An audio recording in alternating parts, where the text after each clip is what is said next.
Hello and welcome guys. Make yourselves comfortable and enjoy. Thank you guys for your support so far. It means a lot. Well, let's continue now. This is Necromancer of the Shadows, chapter 476. Just what kind of FU asterisk head up summoning skill is this? David said with a dazed look on his face as he watched 5 peak A rank shadow orcs standing quietly in the middle of Dark Guild base. Man, you are asking this question again and again. Can't you just shut up? Mark couldn't help but say when he heard David. What do you mean shut up? Aren't you shocked to see these PK rank monsters? David asked while pointing at orcs that Evan left behind in the base of the Dark Guild. Sophie, Valerie and the other students just shook their heads and didn't say anything. Of course, they were shocked. But it doesn't mean they will ask the same question again and again every 3 seconds. Those storage rings must be full of treasures, right? Caleb said, looking at the storage rings that the 5 orcs were holding in their big hands.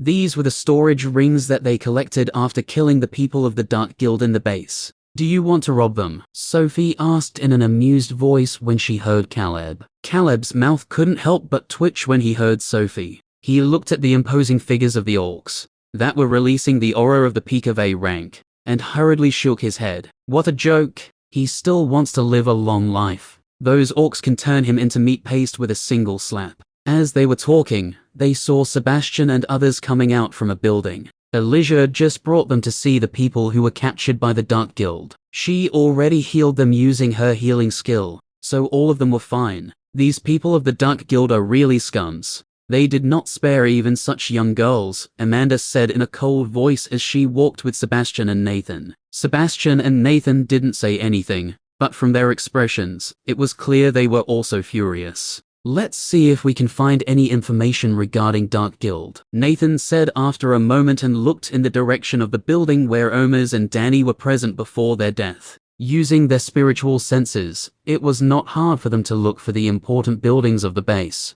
Just as they were about to move towards the building, Sebastian and others stopped and looked in the direction where Abyssal Spider's Valley used to be. Master is here, Elijah said in a delighted voice when she sensed Evan. Soon they saw Evan coming towards the base at rapid speed, and landed just a few meters away from them. After landing, Evan was about to greet them when he noticed Sebastian and others were looking at him with their eyes wide open. What is wrong with them? Evan frowned when he saw their eyes wide open. He looked at himself and saw there was nothing wrong with him. He already changed his tattered armor before coming here, so he was not half naked like before. Your aura. Suddenly he heard Amanda muttering in a low voice, and he finally realized what was wrong. I forgot to conceal my aura using shadow shrouding wings, Evan thought to himself when he looked at their shocked face. Although Amanda and others could feel Evan was an A-rank hunter, the aura he was realizing was even more powerful than S-rank hunters. They couldn't understand just what was happening here. Earlier they thought that Evan must have used a very high-level artifact to summon that white lightning,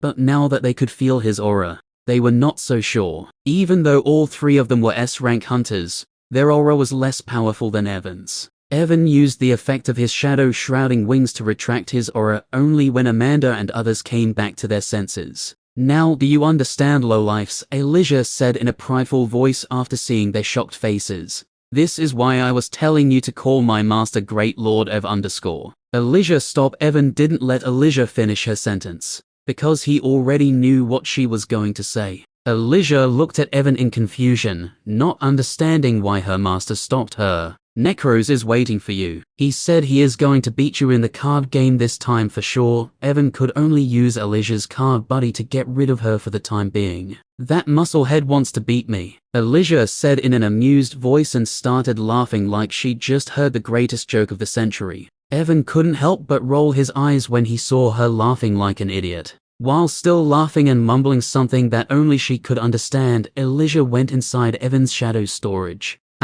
Cough. So, did you guys find anything useful here? Evan asked after Elijah went back into his shadow storage. Sebastian and the others took a deep breath after hearing Evan. They were still shocked after feeling his aura, but they knew it was not the time to think about it. We just finished checking the condition of the people who were captured by the Dark Guild, and were about to look for the information about the Dark Guild, Nathan answered Evan's question. I see. Evan nodded his head and looked at his shadow orcs. Seeing the storage rings in their hands, his eyes flashed for a moment before he ordered them to come back. After receiving Evan's order, all 5 orcs walked towards him and went inside his shadow storage. I know it is not the right time to ask this. Seeing the shadow orcs going inside Evan's shadow, Sebastian could not help but ask, "But can you give us a short summary of what happened here?" He really wanted to know what was happening here. The base of the Dark Guild, abyssal spider, strange black monsters, Evan's power.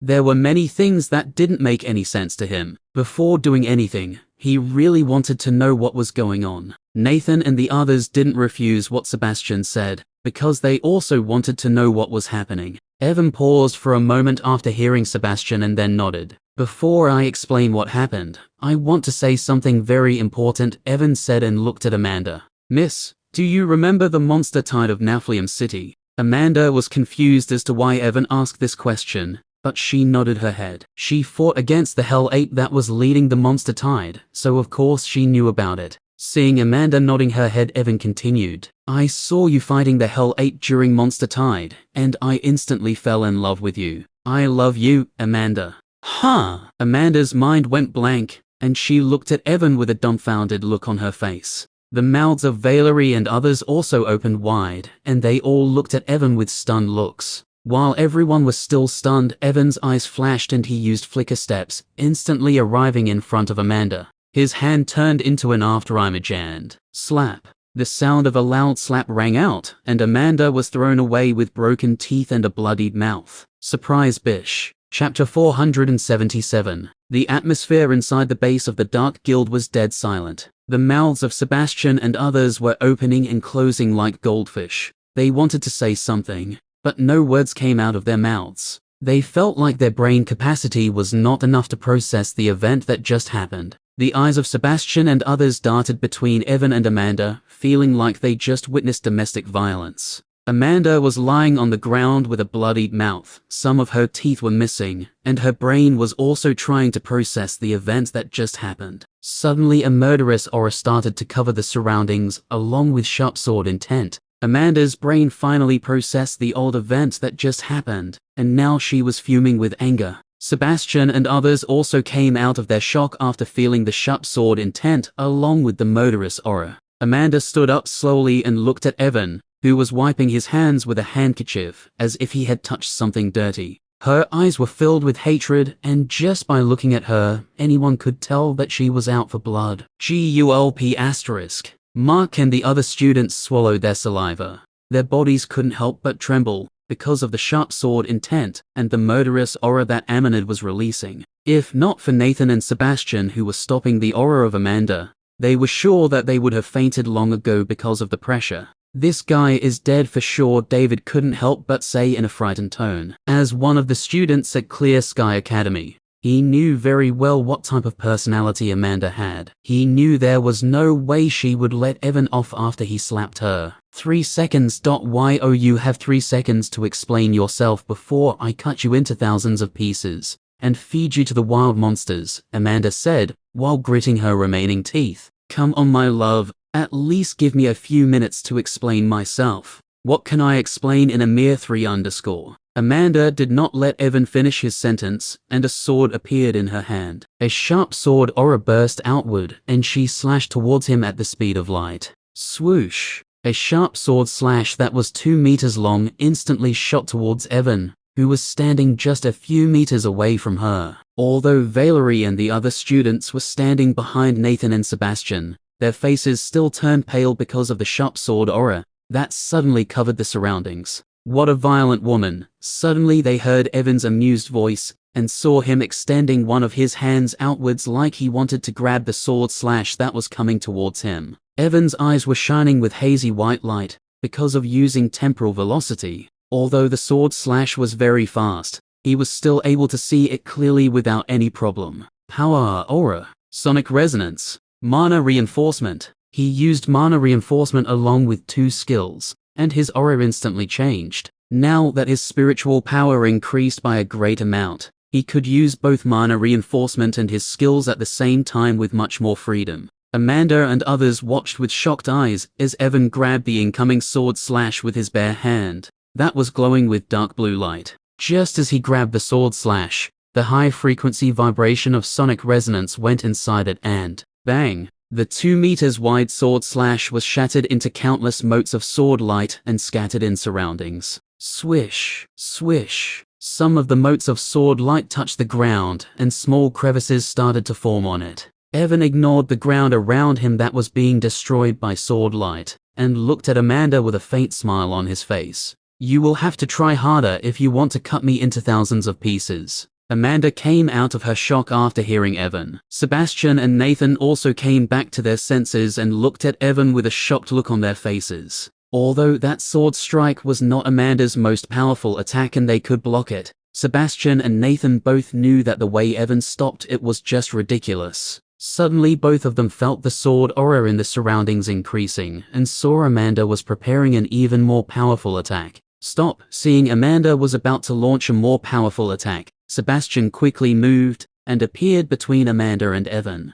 Let's put down our weapons and try to resolve this matter peacefully, Sebastian said while looking at Amanda and Evan. Evan almost laughed out loud when he heard Sebastian and looked at Amanda, whose entire body started to shake because of anger after hearing Sebastian. Peacefully, Amanda said while looking at Sebastian with anger-filled eyes. If he had slapped you, could you have resolved the matter peacefully? Sebastian started to sweat buckets after being glared at by Amanda. Amanda, I know you're angry, but let's just hear him one time. He must have his own reason for doing what he just did, right? Seeing the situation was getting out of hand, Nathan stepped forward and said. He did not wait for Amanda's answer and looked at Evan, signaling him to speak. Evan couldn't help but sigh after seeing this. He looked at Amanda, who was glaring at him, and said in a mocking tone, "You can stop pretending. The little fish that you sent to capture me already told me about your real identity." Amanda's expression stiffened for a moment when she heard Evan,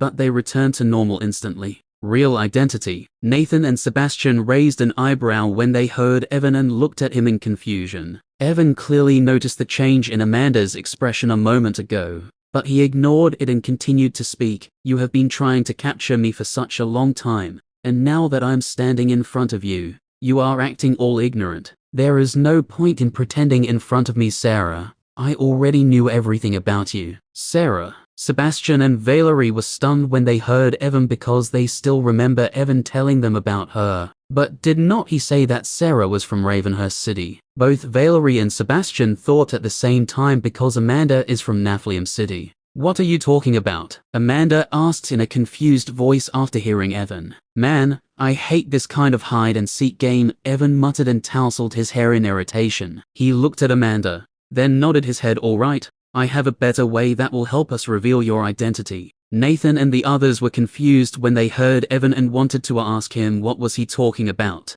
But before they could ask anything, Evan suddenly disappeared from the place he was standing. I will just beat the sh*t out of you until you admit your real identity. They heard Evan's voice and the next second, boom. Chapter 478. I will just beat the sh*t out of you until you admit your real identity, Evan said, and suddenly disappeared from the place he was standing. He used flicker steps, wind manipulation, temporal velocity, power aura and mana reinforcement to increase his agility to a completely different level. Before Amanda could react, Evan grabbed her face using his right hand. He flapped the shadow wings behind him. Boom. A loud booming sound echoed throughout the base of the Dark Guild, and Evan shot into the sky like a rocket along with Amanda. The force produced by his shadow wings after using so many skills was so powerful that Valerie and others were forced to take a few steps back because of the powerful gusts of wind. Just with a single flap of his wings, Evan appeared more than 3,000 meters high in the sky. His grip around Amanda's face tightened.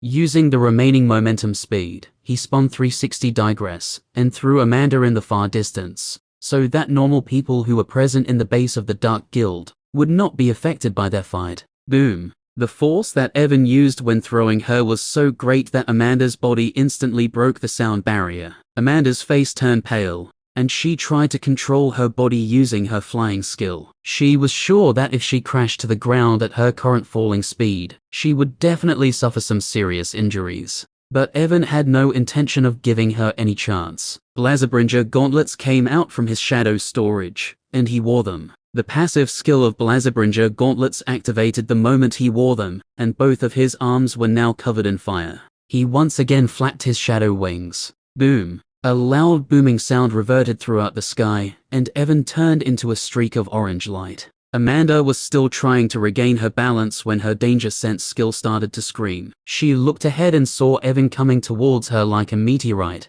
F***K. Amanda didn't even get time to use any of her skills before Evan appeared in front of her. She barely lifted the sword that she was holding in front of her face when Evans punched at her. Crack! The sound of bone cracking rang out the moment Evan's punch was connected with Amanda's sword. The force of the punch increased Amanda's falling speed, and she crashed to the ground like a meteorite. Boom! As Amanda crashed, a colossal explosion shook the ground. A massive shockwave rippled outward from the point of impact, tearing through the landscape with sheer force. A dust cloud rose high in the sky, and debris flew everywhere. The earth trembled beneath the might of the impact, and trees in 2 kilometers of area were blown away by the powerful shockwaves. Sebastian and others who were still inside the base of the Dark Guild felt the ground beneath their feet shaking, and they looked in the direction where Evan just went with eyes full of shock. Whoosh, whoosh, whoosh, whoosh, whoosh. But Evan didn't stop there and used wind manipulation. Suddenly hundreds of wind spears that were spinning like drills appeared around him.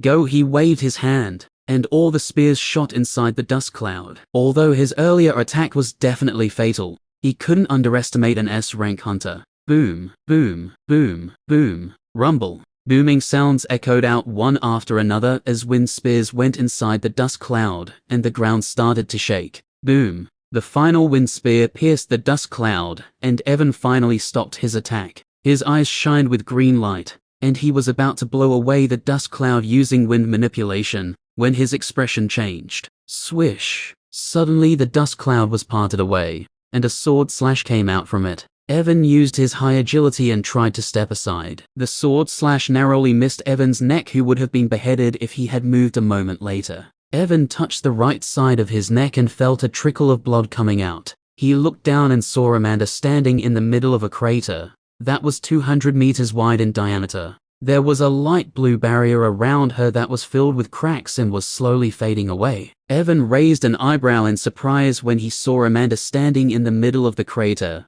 He was not surprised seeing she was fine, because he already expected her to own a life-saving artifact. He was surprised because Amanda's current appearance was completely different from before. Her black hair turned silver in color, and her above-average face was now more beautiful than before. Seeing her different appearance, Evan's lips curled up in a disdainful smile. Can't pretend anymore. Sarah did not reply and just looked at him with her cold green eyes. After seeing his earlier attacks that were hell-bent on killing her, she knew that he had no doubts about her identity. Since he already knew her real identity, there was no point in wasting her mana to keep her fake appearance. She glanced at her right hand, which was completely limp, and her eyes couldn't help but twitch. Earlier she was holding the sword with her right hand when she blocked Evan's punch, and the impact of the force shattered all the bones of her right hand. Seeing the barrier around her was about to fade away, she quickly took out a light golden-colored potion and drank it.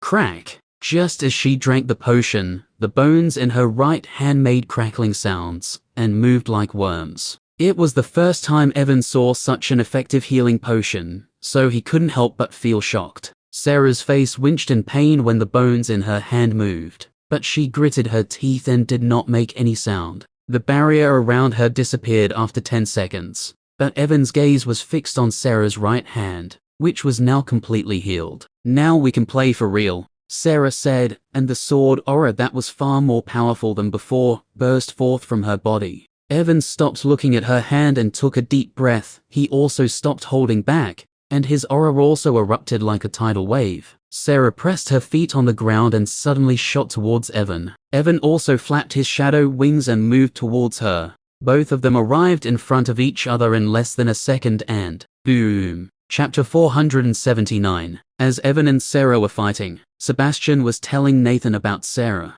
In just 10 minutes, he told everything that he knew about her to Nathan. He also told him that it was Evan who found the reason behind the dungeon outbreaks and the sudden attack of the Dark Guild during the monster tide of Naflium City. So you also believe Amanda is Sarah? Nathan asked Sebastian after hearing everything. Well, he seems pretty confident. So I guess it's probably true, Sebastian said, but his voice was uncertain because it was difficult even for him to believe such a thing. Nathan shook his head when he heard Sebastian and sighed. You stay here and protect them. I will go and check them out, he said to Sebastian, and flew away from there without waiting for his reply. Sebastian also wanted to go with him, but after thinking about Valerie and other people who were present in the base of the Dark Guild, he could just curse inwardly. Clang, clang, swish, swish. The sound of metal clashing against metal rang out in mid-air, and the small motes of sword light and fire element flew everywhere. Clang. Sarah's sword, which was overflowing with the sharp aura, clashed with Evan's Blazabringer gauntlets that were emitting scorching heat one more time, before she was forced to back away. She had many deep burn marks and wounds on her body. A small tickle of blood was coming out from the corner of her mouth, and the hand in which she was holding the sword was shaking. Just what kind of monster are you? Sarah couldn't help but ask in a shock-filled voice as she looked at Evan. Evan's body was filled with sword wounds, and he was bleeding from many places. But his expressions were indifferent because all the wounds that he suffered were healing at a speed visible to the naked eyes. The regeneration skill is working perfectly, Evan said inwardly as he looked at his injuries that were healing at rapid speed. Is this the best you can do? He looked back at Sarah and said in a mocking tone. Sarah didn't answer immediately and looked at him for a few seconds. How about you join us? Suddenly she said out of nowhere. Huh? Evan was stunned when he heard her and could not help but look at her weirdly. You are inviting me to join the Dark Guild. Although he already knew the answer, he still asked just to make sure. Yes, Sarah nodded, ignoring the weird look that Evan was giving her. We are far more powerful than the Hunter Association and any other guild. You will receive many benefits if you join us. Evan couldn't deny what Sarah just said. Although he did not like the Dark Guild, he had to admit that they were more powerful than any other guild. But even then Evan had no interest in joining them. The reason for this was very simple. Since the people of the Dark Guild are so powerful, I will just make them my shadow undeeds, Evan thought to himself. Although he had no interest in joining them, he couldn't help but ask a question to Sarah. As far as I know, you always wanted to capture me for a bulls* reason. Now that you are inviting me to join the Dark Guild, does it mean you don't want to capture me anymore? Sarah shrugged her shoulders when she heard Evan. You are already strong enough to face S-rank hunters. If I want to capture you, I will have to ask for help from the other S-rank hunters of the Dark Guild. But it will be pointless, because even with their help, I am not certain that I will be able to capture you. So instead of fighting meaninglessly, I might as well invite you to join us, she said, and suddenly her expression turned serious. You might think there is nothing you can get after joining us because you are already so powerful, but believe me, once you join us, you will not be disappointed because there are many things that you don't know. Evan raised an eyebrow when he heard Sarah's last sentence. There are many things that I don't know, he muttered, but the next second he couldn't help but laugh inwardly. Of course, there are many things that I don't know. I don't even know why the hell I see those weird dreams occasionally. Was it really a coincidence that I was transmigrated to this world? And there are many more things, Evan said inwardly, but he knew these things had nothing to do with the Dark Guild. So he shook his head and stopped thinking about these things, and looked at Sarah. Thanks for the offer, but I have no interest in joining you guys. Are you sure? Sarah said while raising an eyebrow. I am inviting you for your own good. You will definitely regret it in future if you don't join us. Are you worried about me? Evan asked while looking at her strangely, but soon an amused smile appeared on his face. Don't tell me you took my earlier love confession seriously. Just to let you know, I have no interest in an old *ch like you. So if you are thinking about eating young grass then, he said and shook his head. Although Sarah looked to be in her mid-20s and was quite beautiful, there was no way he would let her off just because she was a beautiful girl. He still firmly believes in gender equality. Sarah did not say anything after hearing him, but just looking at her expression, Evan could tell that she was fuming with anger. Suddenly the sword aura that was coming out from Sarah's body disappeared. Evan raised an eyebrow when he noticed this. Just as he was wondering what she was planning, a strange dim white aura appeared around her. Chapter 480. Suddenly a strange dim white aura appeared around Sarah. Aura Zone covers 10 meters of area around you in Sword Aura. While using the Aura Zone, the power of all of your sword-related skills will be increased by 100%. The sword in Sarah's hand started to shake, and a sword aura that was far more powerful than before came out of her body. Evan's eyes also turned serious when he felt the powerful sword aura around Sarah. The Blazabringer gauntlets he was wearing suddenly lit up as he activated its skill Basilisk's Wrath. Basilisk's Wrath. Upon activation, the Blazabringer gauntlets transform into basilisk-like claws, empowering the user's attacks with fiery breath. Each strike of gauntlets releases scorching flames that can pierce through even the toughest defenses. Skill duration, 3 minutes. This skill can be used twice a day. The ruby-colored gauntlets changed their shape into sharp claws, and were now covering his entire arm. Sword River. Sarah didn't wait for Evan after activating the Aura Zone, and used one of her most powerful skills. The sword in her hand started to shake, and illusionary swords one after another started to appear on both of her left and right sides. In less than a second, thousands of swords appear around her. Evan felt extreme danger coming from the thousands of illusionary swords. The shadow energy inside his monarch core churned, and he used wind manipulation using his shadow energy. Just like thousands of illusionary swords around Sarah, hundreds of black-colored spears that were releasing a devastating aura started to appear around Evan. Sarah's pupils contracted to the size of needles when she saw the black spears around Evan. The mana inside her body became restless, and it became harder for her to control the mana. This energy is very similar to. Sarah muttered and took a deep breath. She quickly shook her head and focused back on her skill. There is no way they are similar. I must be overthinking. Evan didn't care about Sarah's reaction, and created hundreds of wind spears using shadow energy. Although the numbers of spears were very low when compared to illusionary swords around Sarah, the power they were releasing was far higher than the swords. Sarah slashed forward with her sword, and all the illusionary swords that appeared around her moved towards Evan like a tsunami. Evan also waves his hand, and all the pitch-black spears shoot towards the incoming swords. Whoosh, whoosh, whoosh. The swords and spears moved forward, tearing apart the space. In less than a second, all the spears and swords appeared in front of each other. Even before the swords and spears clashed against each other, an aura of destruction engulfed the wilderness. Rumble. Although Evan and Sarah were fighting high in the sky, the ground started to shake. Time seemed to stop for a split second when spears and swords clashed. But it didn't last long, because the next second, boom, earth-shattering explosions sounded as spears and swords started to destroy each other. Devastating shockwaves ripped outwards in all directions from the center of impact. Evan and Sarah, both of them were thrown away by the shockwaves, and they spat out mouthfuls of blood. All the clouds that were present in the sky were blown away.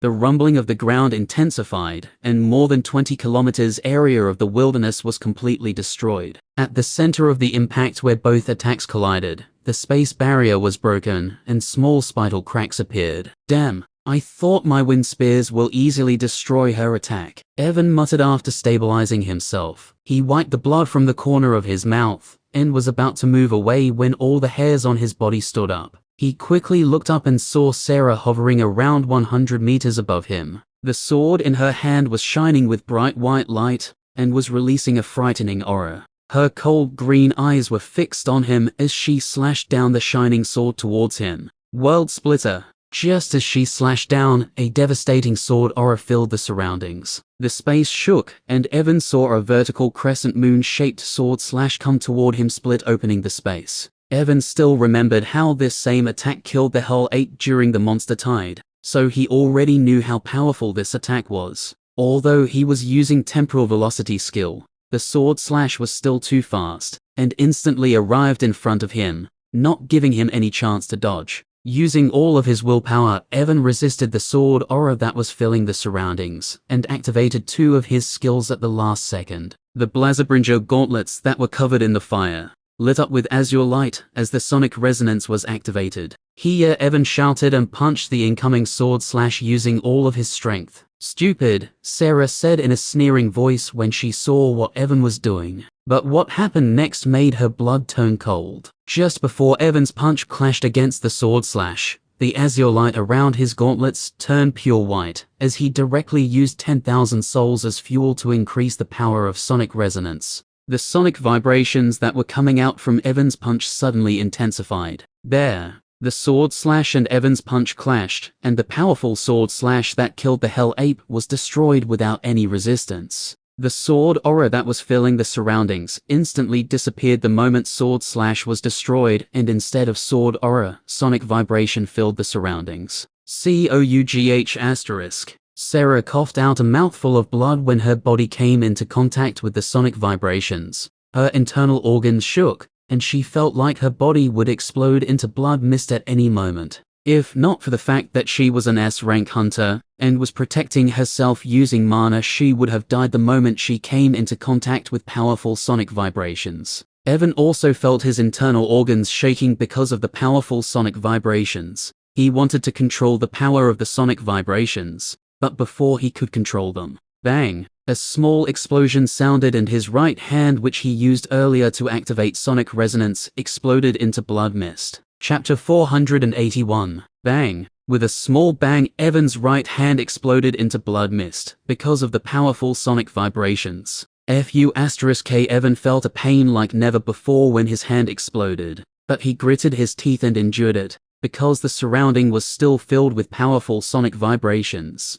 and he knew that if he lost focus even for a second, his entire body would explode into blood mist. Sarah's condition was not good either. Although she was around 100 meters away from Evan, her physical body was not as strong as him, so she was also having a hard time enduring the sonic vibrations. Some of her internal organs were already badly damaged and were bleeding. After around 5 seconds, Evan was finally able to control his skill, and the sonic vibrations started to settle down. *Huff*. Evan panted heavily, and his eyes were filled with fear. This time he used only a 10th amount of the souls that he used last time, but he almost killed himself again. I once again forgot to decide the level of the souls while using them as fuel. Evan cried inwardly and looked at his missing right hand. The more powerful soul Evan uses as fuel, the stronger his skill will be. Because of the sudden attack of Sarah, Evan didn't get time to decide the level of the souls that he wanted to use as fuel, and subconsciously used the most powerful souls that he had as fuel.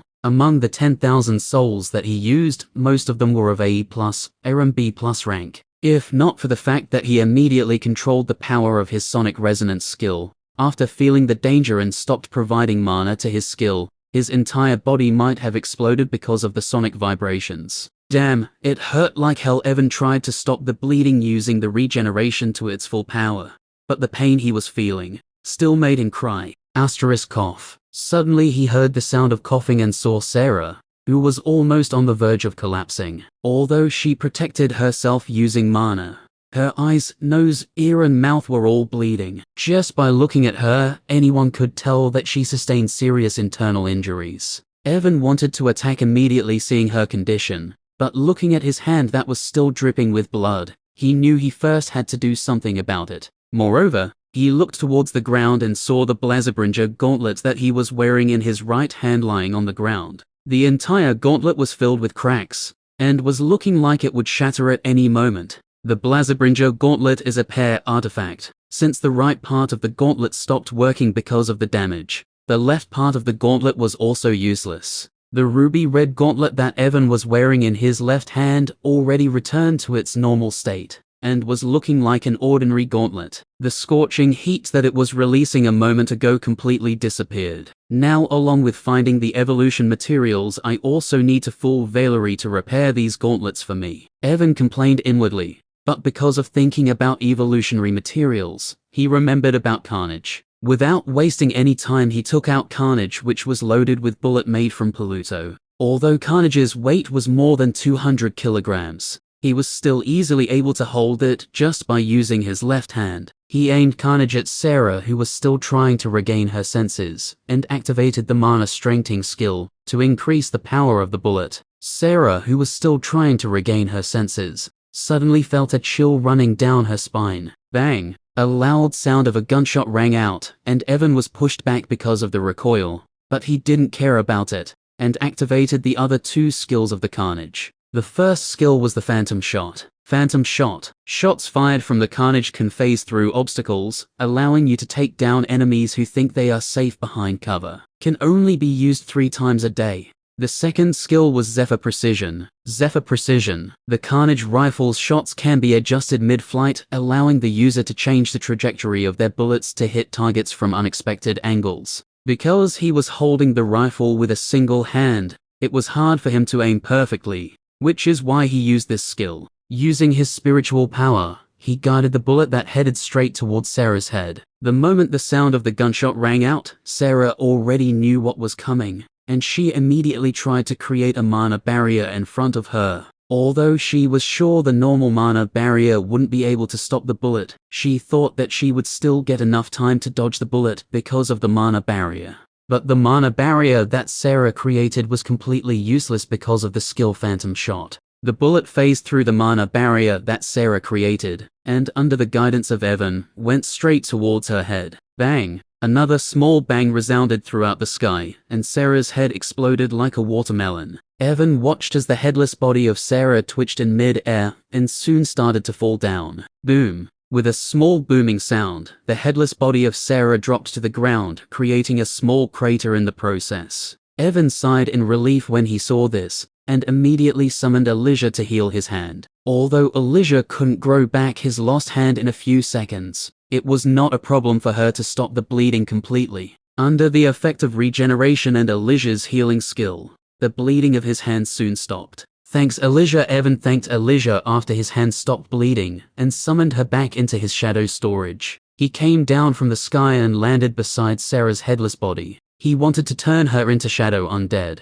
but he could feel Nathan was watching him from the distance. He must have come here to stop us from fighting. But after seeing Amanda's appearance, he did nothing. Evan thought to himself and used shadow storage to put away Sarah's body. But Evan's expression changed drastically when he tried to put away Sarah's body, because he realized that for some reason, he could not put away her body in his shadow storage. And he knew the only thing that he could not put inside his shadow storage were living things. She is still alive. This thought immediately came into Evan's mind, and he realized one more thing. There is no soul orb floating above her body. After receiving the soul absorption skill, Evan can see a multicolored soul orb every time he kills someone. But when he looked at Sarah's headless body, he did not see anything. He immediately wanted to attack her headless body again, but just as he was about to attack her, boom, a powerful red aura burst forth from her headless body, and Evan was pushed away. Chapter 482. Boom.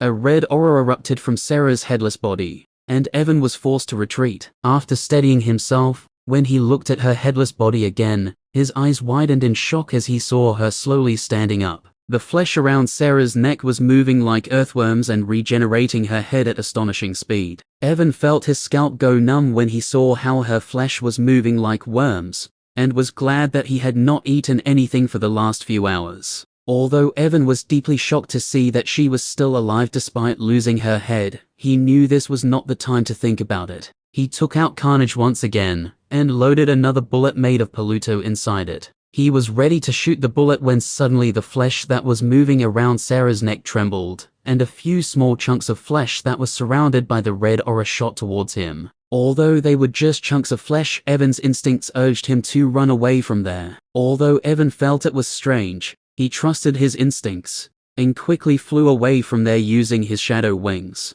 But he soon noticed the chunks of flesh were following him like guided bullets. He aimed Carnage towards the biggest chunk of flesh that was in the lead of other chunks, and shot the bullet that he loaded earlier. Bang! The sound of gunshot rang out, and Evan was once again pushed back by the recoil of the rifle. The bullet moved at the speed of light, and instantly clashed against the chunk of flesh. Evan thought that the bullet would destroy the chunk of flesh and continue to move forward, but what happened next made his blood turn cold. Just as the bullet clashed against the chunk of flesh, boom, the chunk of flesh that was surrounded by the red aura exploded like a bomb. Arg! Evan couldn't help but cry out in pain when the shockwaves of the explosion hit him. Boom, Bolin, boom. The small chunks of flesh that were behind the big chunk also exploded the moment they came into contact with the shockwaves. Asterisk cough. Evan coughed out a mouthful of blood, and the injury of his hand worsened. Whoosh! Nathan, who was not far away, quickly arrived near him and helped him stabilize his body.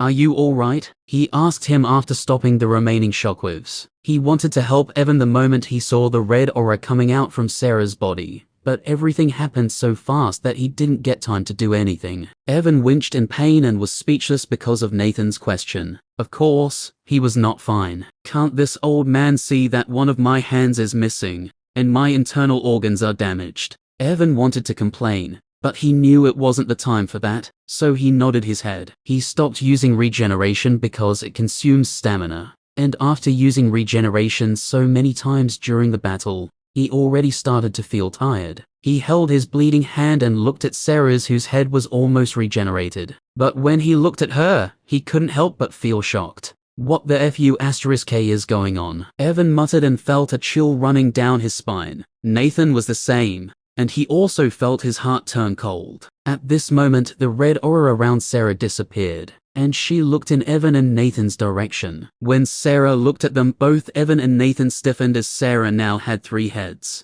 One head was looking like the face of Amanda, one head was looking like Sarah's own face, and the last one was looking like a strange insect that was similar to a cockroach. The aura around Sarah was even more powerful than before. Looking at her, Evan was getting the same feeling that he got from Olivia when she transformed after drinking the strange potion that she received from Sarah. But unlike Olivia, whose aura was in a complete mess after transforming, the aura around Sarah was completely stable and was giving a feeling of danger. As Nathan and Evan were looking at her 3 heads in shock, the middle head, which belonged to the silver-haired Sarah, suddenly opened its mouth. "I gave you a chance to join us, but since you rejected me, I'll make sure you regret your decision in future." The voice that came out of her mouth sounded a little strange, but Sarah did not care about it, and took out a scroll from her storage ring. After she finished speaking, Evan also came back to his senses after hearing Sarah, and his expression changed when he saw the scroll in her hand. "Next time we meet, I'll give you a painful death," Sarah said, and crushed the scroll in her hand. Just as she crushed the scroll, space fluctuations appeared around her, and because of his enhanced spiritual power, Evan could tell that the space fluctuations around Sarah were almost comparable to the space fluctuations of the formation that teleported him here. Without thinking about anything, Evan quickly loaded another bullet in Carnage and aimed towards her. After feeling the space fluctuations around her, Evan knew that if she successfully teleported away from here, he would not be able to find her. Bang! The bullet shot towards Sarah at lightning speed. But to Evan and Nathan's shock, just as the bullet arrived in front of Sarah, she slashed down with her bare hand. "Bzzz." The sound of a sword humming rang out the moment Sarah slashed down with her hand. A terrifying sword aura erupted, and the bullet that Evan shot earlier completely disintegrated. "Don't forget what I said earlier," Sarah said as the space fluctuations covered her body. "I will definitely give you a painful death the next time we meet." Swoosh! Just as Sarah finished speaking, the space fluctuations around her intensified, and she disappeared from there. Chapter 483. Evan and Nathan were hovering in the air with stunned expressions on their faces. Their eyes were fixed on the place where Sarah had been a moment ago, and they were trying to comprehend what had just happened. Although Nathan was shocked, he was still an old S-rank hunter, so he soon calmed down, but Evan was still in a state of shock. It was still hard for him to believe that Sarah was somehow able to survive even after losing her head. Moreover, although Carnage is an A+ rank artifact, the power of the bullet that he fired earlier was enough to severely injure even an S-rank hunter. But Sarah destroyed that bullet with just a single slash of her hand. Just what the hell was that? Now I am starting to doubt whether she is a human or monster, Evan muttered to himself after a few seconds. He sighed inwardly before coming down to the ground from the sky and sitting down. He summoned Elijah once again, and asked her to heal him. Because of the sudden explosion of the chunks of flesh earlier, the injury of his right hand worsened. Other than his hand, his internal organs were also badly damaged. Although I knew the locations of most of the bases of the Dark Guild because of Kazal, it will still be hard to find her again, Evan thought to himself as Elijah healed him. Nathan also came down from the sky, and he was surprised because of the healing power of Elijah. Although Evan's injuries were quite severe, he could see that all of them were healing at a rapid speed. Even normal S-rank hunters who are proficient in healing are not as good as her. Nathan thought to himself and looked at Elijah strangely. He thought that Elijah was only good at agonizing people by calling them low-life. He didn't expect that this rude monster would be so good at healing. Elijah, who was healing Evan, suddenly felt Nathan's gaze and looked at him. "What are you looking at, low-life?" Puff. Evan was still thinking about how he should deal with Sarah when he heard Elijah, and couldn't hold back his laughter. Nathan's mouth couldn't help but twitch when he heard Elijah, and he really wanted to slap her to death. Seeing Nathan's vexed expression, Elijah nodded her head in satisfaction, and once again focused on healing Evan. "If you want to ask something, then go ahead. I will answer as long as it doesn't involve my secrets," Evan said to Nathan after he stopped laughing. He could tell that Nathan wanted to ask something, but was hesitating for some reason. Evan already had a guess as to why he was hesitating, and what he wanted to ask, and thinking about it, he couldn't help but sigh inwardly. Nathan was surprised when he heard Evan, but soon he smiled bitterly. He took a deep breath and finally asked the question that was bothering him. "Can you tell me what happened to real Amanda?" Amanda was the principal of the Clear Sky Academy, and he knew her for a long time. Although they didn't interact much, she was still his good friend. Evan was silent for a moment after hearing Nathan. He looked at the place where Sarah was a moment ago, and said in a low voice, "She is dead." Although Nathan was already expecting this, his body still shook when he heard Evan. He opened his mouth to say something, but no words came out from it. In the end, he closed his eyes and sighed loudly. "I see." Evan didn't say anything and just sat there and let Elijah heal him. Nathan opened his eyes after a moment of silence. "Was she killed by Sarah?" he asked in a normal voice, but Evan could feel burning anger behind his voice. Evan looked at Nathan from the corner of his eyes before shaking his head. Nathan raised an eyebrow when he saw Evan shaking his head, and waited for him to continue. Evan didn't answer Nathan's question immediately because he was thinking about whether he should tell him or not. The things that Kazal told him were quite ridiculous, and he wasn't sure if Nathan would believe him or not. But he soon stopped thinking about it and shook his head. "So what if he doesn't believe? It is not like it will change anything for me." Evan thought and looked at Nathan. "She was betrayed." "Betrayed?" Nathan was stunned and looked at Evan with his eyes wide open.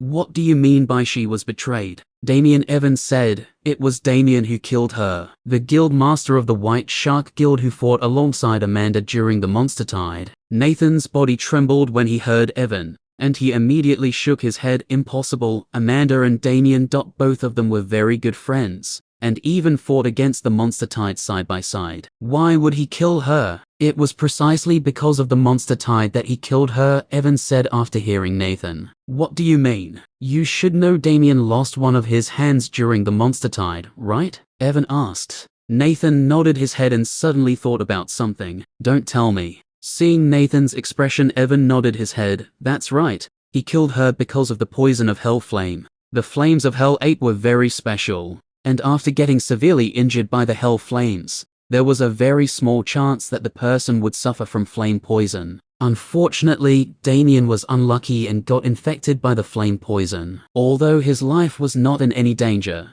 the healers were not able to heal his lost hand because of the flame poison that was most active around his lost arm. In the beginning, it was fine, but soon Damien noticed his strength started to decrease because of flame poison. He tried many potions and even invited S-rank healer, but nothing worked. In just a few days, his rank was about to fall to A+ rank. Damien was really depressed because of the flame poison that was decreasing his power every day. But one day, he received an offer from the Dark Guild. They promised that they could heal the flame poison that was spreading in his body. They even sent him a bottle of potion that could temporarily surpass the effect of flame poison. After using that potion, Damien realized that the flame poison that was spreading in his body really stopped. But he knew that the effect of the potion was temporary. At first, Damien rejected Dark Guild's offer, after seeing he had to kill Amanda, in order to receive the potion that could fully heal him. But as the days went by and he was about to fall to A+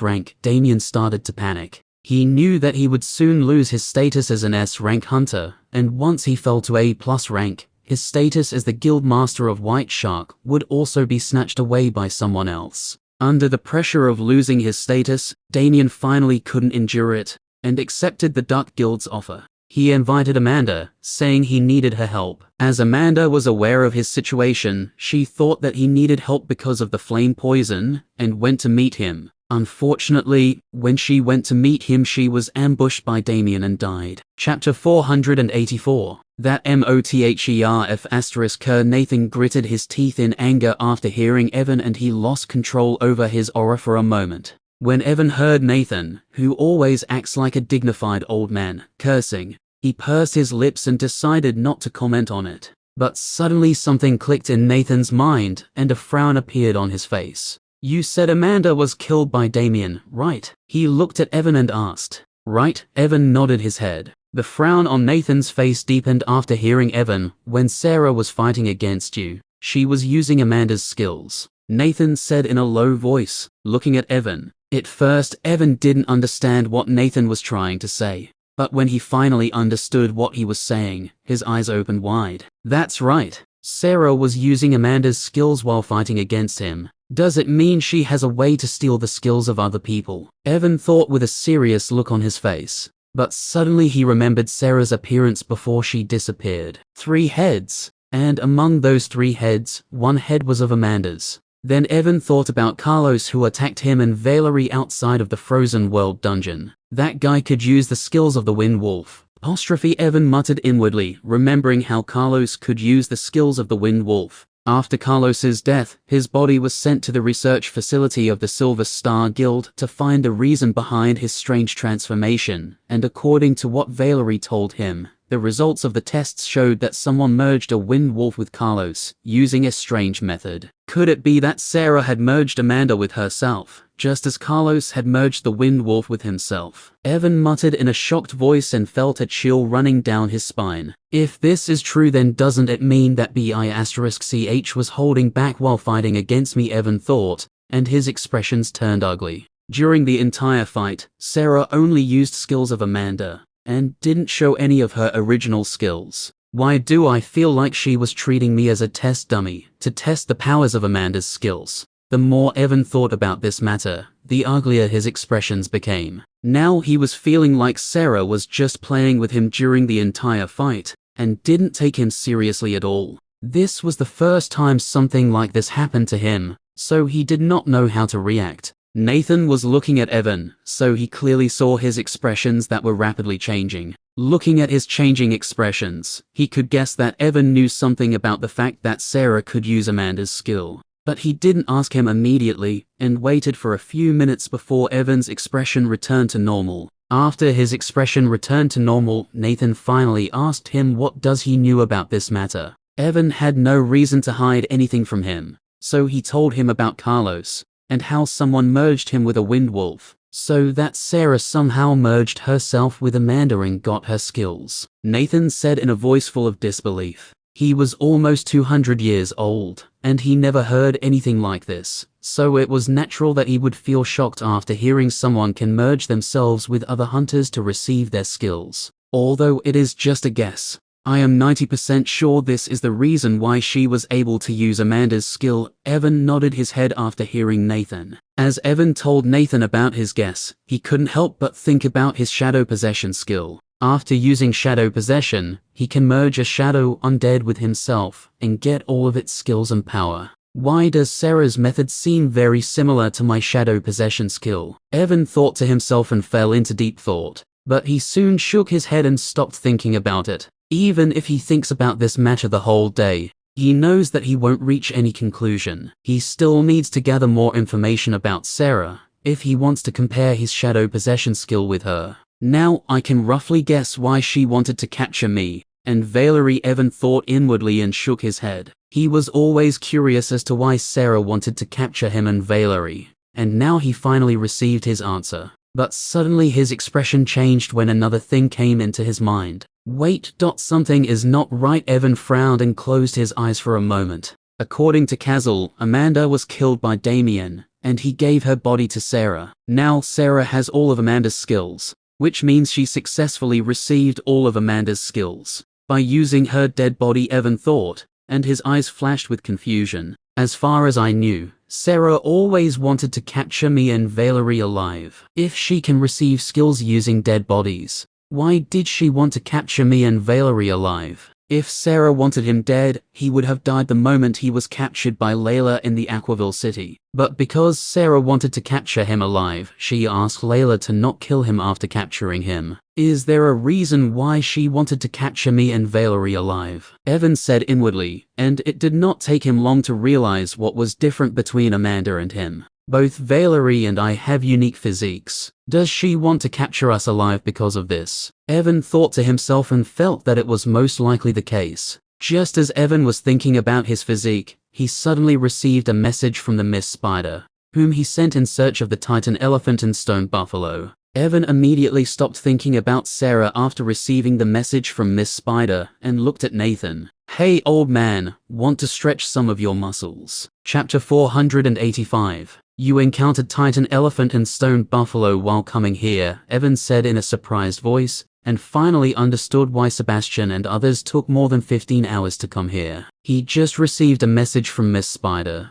that she and other spiders found some monsters that belonged to the army of Stone Buffalo and Titan Elephant. Most of these monsters were B rank, so it was not hard for Miss Spider, who is an S rank monster, to get all the information from them. After interrogating those monsters, she finally found the location where the army of Titan Elephant and Stone Buffalo is stationed. After knowing the location, Evan asked Miss Spider to wait for him before doing anything. He wanted to attack the army of Stone Buffalo and Titan Elephant after making full preparations. He didn't want them to run away after seeing Miss Spider. The army of Stone Buffalo and Titan Elephant is a large piece of meat for him. If everything goes well, he might even be able to collect enough resources to break through to S rank. He told Nathan about the armies of Stone Buffalo and Titan Elephant, and asked if he wanted to join him in fun. Surprisingly, Evan didn't expect that Nathan and others already encountered Stone Buffalo and Titan Elephant while coming here. Where are they? Nathan asked as he and Evan flew towards the base of the Dark Guild. Evan was still missing his right arm, but most of his other injuries were fully healed by Elijah.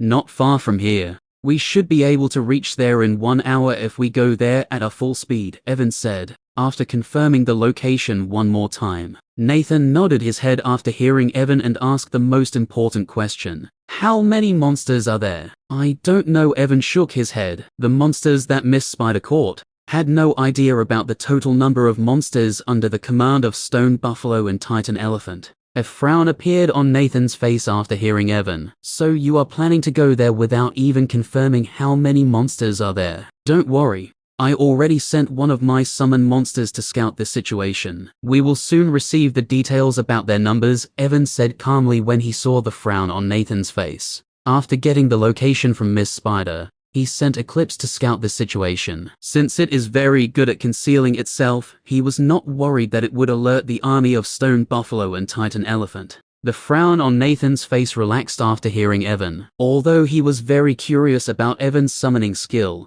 he did not ask anything about it. By the way, are you sure you can fight in your current condition? Suddenly Nathan said, looking at Evan's right arm. Evan didn't answer immediately, and looked at the cooldown time of his death transfer skill. There were just 10 seconds left before he could use the skill again. Nathan thought Evan was depressed because of his missing arm, which is why he was not saying anything. Just as he was about to comfort him, he saw a purple aura appear around Evan. The next second, whoosh, done, he heard Evan's voice and saw him waving his right hand in a casual manner. Nathan felt like he was hallucinating. So he rubbed his eyes and looked back at his arm. But after confirming Evan's arm really recovered, his mouth opened wide in O shape. Evan was very satisfied after seeing Nathan's stunned expression. The death transfer skill is really a broken skill. Do you think Sebastian will come with us? Evan suddenly asked as they were about to reach the base of the Dark Guild. Nathan came back to his senses hearing Evan. He looked at his right arm one last time before shaking his head. I don't know. We will have to ask him. A thoughtful look appeared on Evan's face hearing Nathan. He really wanted Sebastian to go with them. It was not because he needed his help to kill the monsters. The reason he wanted to bring Sebastian was completely different. If I want to plunder a higher level armor from him, I will need to bring him along with us, Evan thought as many ideas flashed inside his mind. Soon they were just 1 kilometer away from the base of Dark Guild. What are you planning to do with Damien? As they were about to land, Evan glanced at Nathan and asked, Nathan's expression became a little complicated when he heard Evan's question, but soon they returned to normal, and he said in a cold voice, "He will naturally pay for what he did with Amanda." Evan smiled when he heard Nathan and shook his head. "I don't think it will be easy." Nathan raised an eyebrow and looked at him in confusion, not understanding what he meant. Since Sarah successfully escaped from here, she will definitely contact Damien and ask him to run away for the time being. I am afraid by the time we get back to Aquaville City, he will be long gone. When Nathan heard Evan, his expression turned ugly. He completely forgot that since Sarah and Damien worked together to kill Amanda, she would naturally inform Damien about what happened here. Seeing Nathan's ugly expressions, Evan just smiled faintly. "Actually, you don't have to worry about Damien." Nathan raised an eyebrow hearing Evan. "Do you have a way to find him?" "You will find out soon." Evan did not answer immediately and flapped his shadow wings, appearing above the base of the Dark Guild, along with Nathan. Sebastian and others already noticed their presence, so when they arrived above the base, all of them were looking in their direction. "Time to start my plan of gathering the evolution materials for my artifacts," Evan thought to himself, and landed in the middle of the Dark Guild's base. Chapter 486. As Evan and Nathan landed, Sebastian and others immediately noticed Amanda was missing. All of them wanted to ask what happened, but before they could ask anything, Nathan shooed away Valerie and the other students,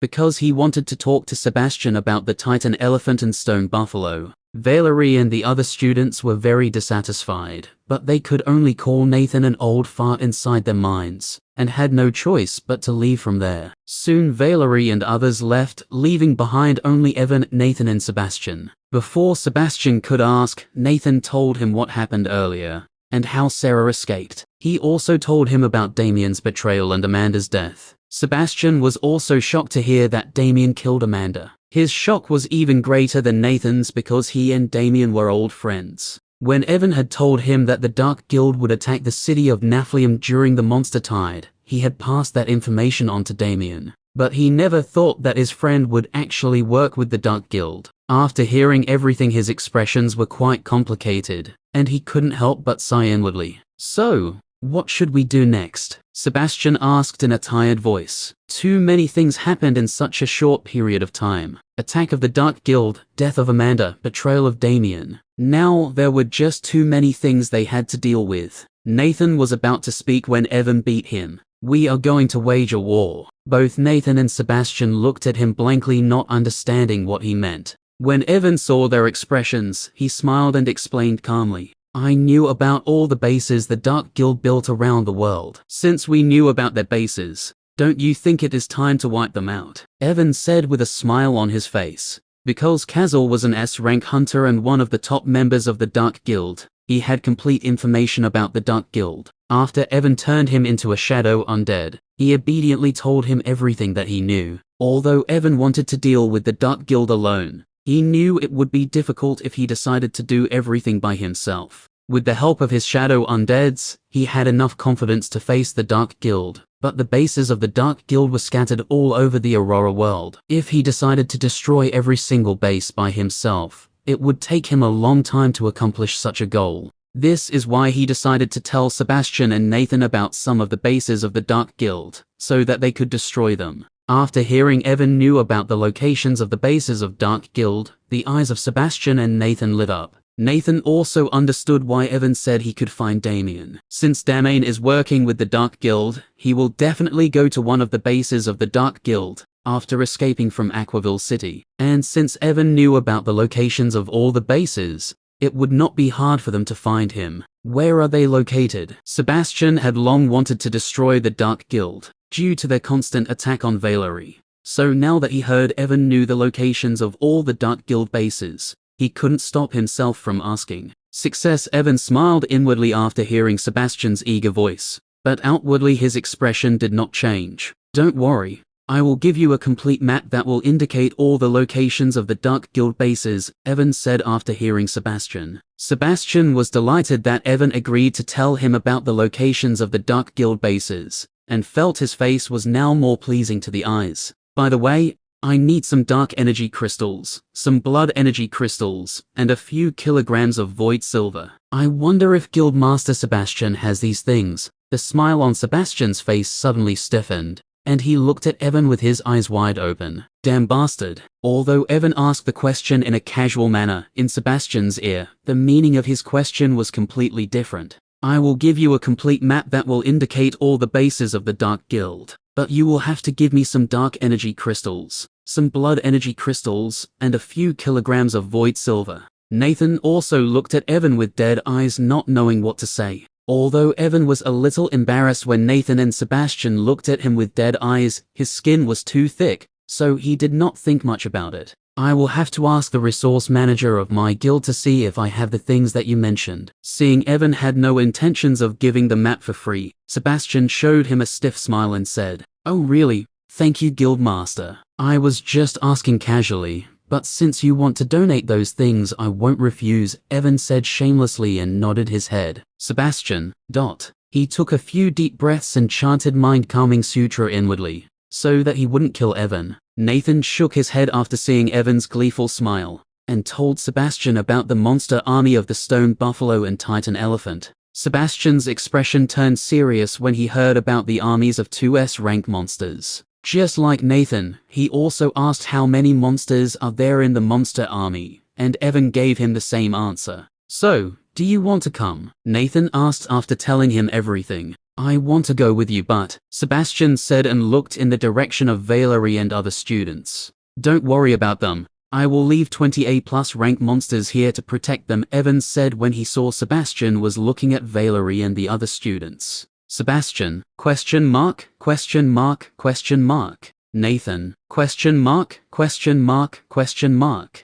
Both of them looked at Evan blankly. "What did you just say? How many monsters will you leave behind?" Sebastian asked, feeling he had misheard Evan. 20A+ rank monsters, Evan said with a smug smile on his face. "Do you think they are not enough?" Sebastian's mouth couldn't help but twitch when he saw Evan's smug smile. Damn, just what kind of broken summoning skill does this guy have? Sebastian cursed inwardly. Seeing Sebastian was silent, Evan didn't say anything and summoned 20A+ rank spiders, and ordered them to protect the people present in the base. Sebastian and Nathan raised an eyebrow when they saw the summoned monsters were spiders. They couldn't help but think about Abyssal Spider after seeing so many spiders. "Since everything is settled, let's go," Evan said after summoning the spiders. "What about the monster army information?" Nathan asked when he saw Evan was ready to leave. "My summoned monster will soon reach the location of the monster army. To not waste our time after receiving the information, we should leave now." Sebastian and Nathan thought for a moment before nodding their heads. Sebastian talked with Valerie for a few minutes, and told her to stay in the base for the time being.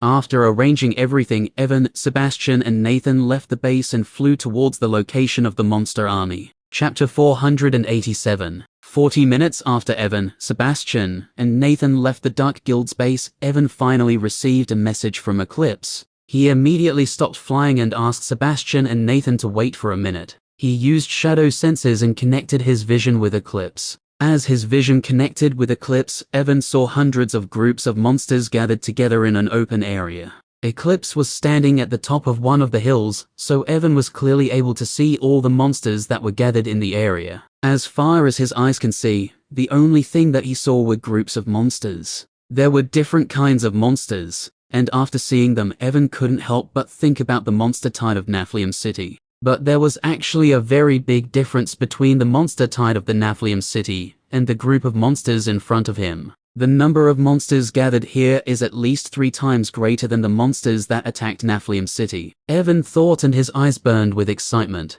Instead of feeling alarmed because of the number of monsters, he was excited because he was sure that after killing them, he would get a huge amount of cores and monster bodies. Just as Evan was about to stop using shadow sensors, he suddenly noticed 2 large monsters at the back of the monster army. One was a 100 meters tall white-colored elephant. The elephant's entire body was covered in bone armor. 2 tusks that were 10 meters long were coming out from its mouth, and the aura around it was that of S-rank monster. The second monster was a 10 meters tall buffalo, but unlike normal buffaloes, this buffalo was looking like it was made of stone. 2 sharp stone horns that were 3 meters long were coming out from both sides of its head, and just like Titan Elephant, the aura around the buffalo was that of S-rank monster. Evan was surprised for a moment when he saw Stone Buffalo and Titan Elephant, because according to the monster that Miss Spider caught, the Titan Elephant and Stone Buffalo were not with the monster army. But soon a light of understanding flashed inside his eyes, and understood why they were with the monster army. These two fellows must have returned after being found out by Sebastian and others earlier, Evan thought, and his lips curled upwards. I thought I would have to find these two monsters by myself, if I want to know more about that man in the red mask, but since they are already with their army. In Evan's eyes, those two S-rank monsters represent only one thing: new S-rank shadow undeads that would give him the information he wanted. Nothing more, nothing less. He glanced at the large army one last time, and stopped using his shadow senses. He looked at Nathan and Sebastian and nodded his head. I just found out the number of monsters in the army. Don't worry, we can deal with them easily. Nathan and Sebastian relaxed a little after hearing Evan. How many are there? Sebastian asked curiously. Not much, just around 800,000. Sebastian, Eero_0. Nathan, degrees. Cold sweat appeared on Sebastian's forehead, and Nathan looked at Evan with his mouth wide open. Oh right, the Titan Elephant and Stone Buffalo are also there, Evan once again said, and the bodies of Nathan and Sebastian stiffened. They began to feel that it was not a good idea to go with Evan. When Evan noticed their stiffened expressions, he was confused for a moment, but he soon realized what they were thinking. Don't worry about their numbers. Since I said we can easily deal with them, I naturally have a way, Evan said in a sincere voice, seeing their tense expression. He could understand what they were feeling. The number of monsters in the army was even higher than a normal monster tides. To deal with such a large monster army, normally they need to gather top experts, just like how the authorities of Naflium City did. But currently, there were just 3 of them. Even though all 3 of them were very powerful, Sebastian and Nathan were sure that they would not be able to face so many monsters. Moreover, other than the large number of monsters in the army, there are also 2 S-rank monsters that can fight against them head-on. Earlier, when they left the base of the Dark Guild, Nathan and Sebastian thought that the number of monsters wouldn't exceed 100,000, and Evan told them the Stone Buffalo and Titan Elephant would not be with the monster army. But now he is telling them that the number of monsters is 800,000, and there are also 2 S-rank monsters. It was only natural that they would feel stressed. When Nathan and Sebastian heard Evan's sincere voice, they were stunned for a moment. They looked at each other and nodded their heads. I hope you really have something to take care of them, Sebastian said, and took a deep breath. Don't worry. I still want to live a long life, so I won't go there just to kill myself. Nathan and Sebastian didn't ask anything else, and they once again flew towards the direction of the monster army. Due to their high agility, it did not take them much time to reach their destination. 15 minutes later, Evan, Sebastian and Nathan saw a large mountain in the distance. Although they were quite some distance away from the mountain, they could feel the auras of thousands of monsters coming from behind the mountain. Evan also felt the presence of Eclipse at the top of the mountain. Feeling the auras of so many monsters, the expressions of Nathan and Sebastian turned serious. Soon all 3 of them reached at the top of the mountain and finally saw the large army of monsters behind it. Chapter 488. Evan, Sebastian and Nathan landed at the top of the mountain where Eclipse was hidden. It was already nighttime, and the only sources of light in the wilderness were the stars and the moon. After landing, all 3 of them retracted their aura and looked at the monster army in front of them. Although it was nighttime, they could clearly see the large monster army that was stationed some distance away from the bottom of the mountain. Evan's expression remained indifferent, and there was an excited glint in his eyes as he looked at the hundreds of thousands of monsters. Roar, howl, grr. Different types of monster sounds were echoing throughout the wilderness, making the night atmosphere of the wilderness quite eerie. With just a single glance, he noticed flame lions, wind wolves, orcs, goblins, and many different types of monsters. He looked sideways and noticed Nathan's and Sebastian's expressions were quite serious. Although Evan already told them about the number of monsters, they were still quite shocked after seeing so many monsters. They looked at the Titan Elephant and the Stone Buffalo at the back of the army one last time, before looking at Evan. So, what's your plan? Sebastian asked, using telepathy to not alert the monsters. Evan wore the whispering earring and told Sebastian to wait for a minute. He controlled his auditory senses and focused on the Titan elephant and the stone buffalo who were at the back of the army. I knew it. We shouldn't have trusted that human. Just as Evan focused his auditory senses on them, he heard the heavy voice of Stone Buffalo. Evan raised an eyebrow when he heard the Stone Buffalo and his ears perked up. There is no point in talking about this matter now. We will return to our territory tomorrow, the Titan elephant said in a cold voice. Just by hearing its voice, Evan could tell the elephant was quite angry. It was not easy for us to gather so many monsters and bring them here without alerting anyone, and now that bastard, Stone Buffalo said in an anger-filled voice, and red smoke came out from its stony nose. Titan elephant didn't say anything and remained silent after hearing the Stone Buffalo. So they are planning to go back tomorrow. Evan was surprised when he heard the conversation between the two,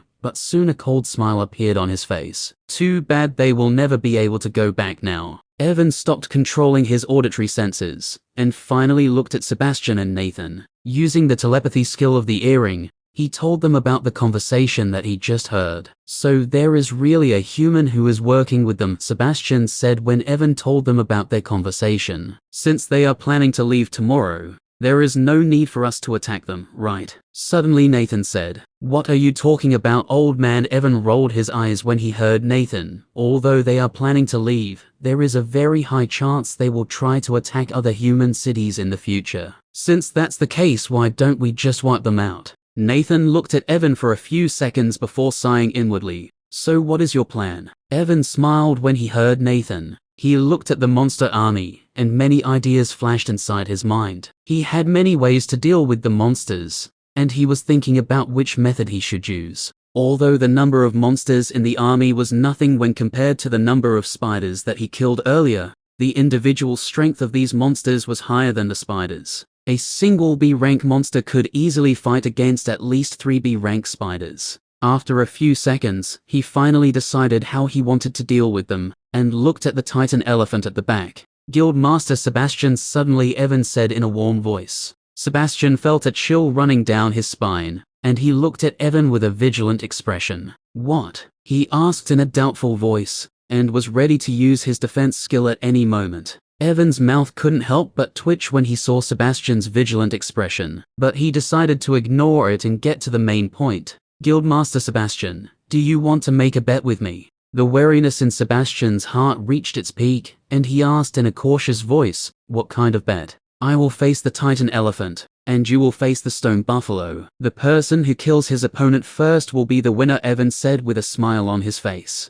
Sebastian frowned and was about to say something when Evan once again said, you don't have to worry about the monster army. I can guarantee that they will not be able to interfere in your fight against the Stone Buffalo. Sebastian was stunned when he heard Evan. Nathan didn't say anything hearing their conversation and decided to stay silent. What will I get if I kill the Stone Buffalo before you? After a moment of consideration, Sebastian asked. Evan's lips curled upward when he heard Sebastian. He looked inside his shadow storage and took out an apple-sized golden-colored fruit. I will give you this if you win the bet, Evan said, while showing the golden fruit. Sebastian touched the fruit, and its details appeared in front of his eyes. Just as he read the details of the fruits, his eyes opened wide. This _ Sebastian was lost for words, and a look of desire flashed inside his eyes after reading the details of the fruit. Nathan raised an eyebrow when he saw Sebastian's shocked expression. He also touched the fruit to see its details, and the next second his eyes also opened wide. The fruit that Evan took out was the Mana Affinity fruit that he got in the Verdant Wilds dungeon. Mana Affinity fruit. Ash, a rare fruit that grows only in places rich in mana. After eating the fruit, your mana consumption for all skills will be reduced by 10%. And your mana recovery speed will be increased by 50% permanently. The effects of Mana Affinity fruit can't be stacked. I accept your bet. Sebastian was so excited after seeing the details of the fruit that he didn't even ask what Evan wanted from him if he lost and directly accepted his bet. Evan made a silent gesture when he saw instead of using telepathy Sebastian used his mouth to speak. Sebastian also realized his mistake and looked at the monster army. After seeing no one notice them, he sighed in relief. By the way, what if I lose? After his initial excitement calmed down, Sebastian finally realized his earlier mistake and asked, nothing much, I just need an S-rank armor. I don't think the value of mana affinity fruit is lower than an S-rank artifact, Evan said, and looked at Sebastian's expressions. Alright, Sebastian immediately agreed without wasting any time. Evan was stunned for a moment when he saw Sebastian agree without any second thought. But he soon smiled and nodded his head. Free S-rank armor acquired, Evan shouted inside his mind and looked at the monster army, ready to initiate his plan. Chapter 489. Why? Evan looked at the monster army and took a deep breath. He was about to take action when suddenly a voice sounded inside his and Sebastian's mind. Can I also join the bet?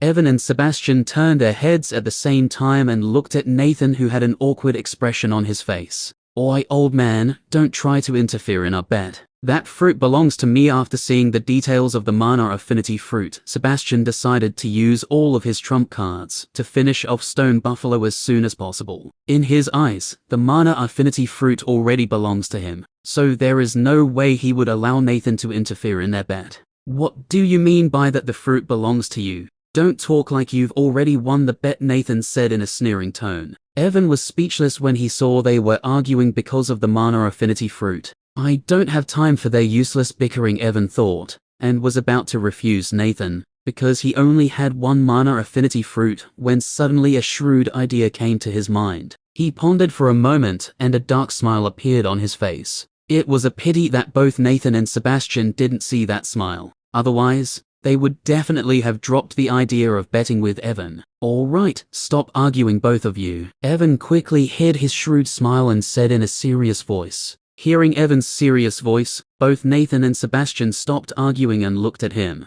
Let him join us. I have 2 mana affinity fruits, so there wouldn't be any problem even if he joins us, Evan said using the telepathy skill of his whispering earring. Nathan's eyes lit up when he heard Evan. On the other hand, Sebastian's eyes narrowed. Because of his skill, he could tell that Evan was lying about the number of fruits. Just as he was about to expose him, Evan looked at him and sent a voice transmission without alerting Nathan. When Sebastian heard Evan's voice, his eyes lit up. Soon he smiled knowingly and looked somewhat pityingly at Nathan, who was still smiling because of joining the bet. Evan also sighed in relief when he saw Sebastian didn't expose him. By the way, there are only 2 S-rank monsters, so how will we play? Nathan suddenly asked in a doubtful voice. There is no need to think too much. You and Guildmaster Sebastian will face Stone Buffalo, and I will face the Titan Elephant. If you guys successfully kill the Stone Buffalo before I kill the Titan Elephant, the mana affinity fruits will be yours, Evan said casually, shocking both Nathan and Sebastian. They wanted to ask if he was being serious,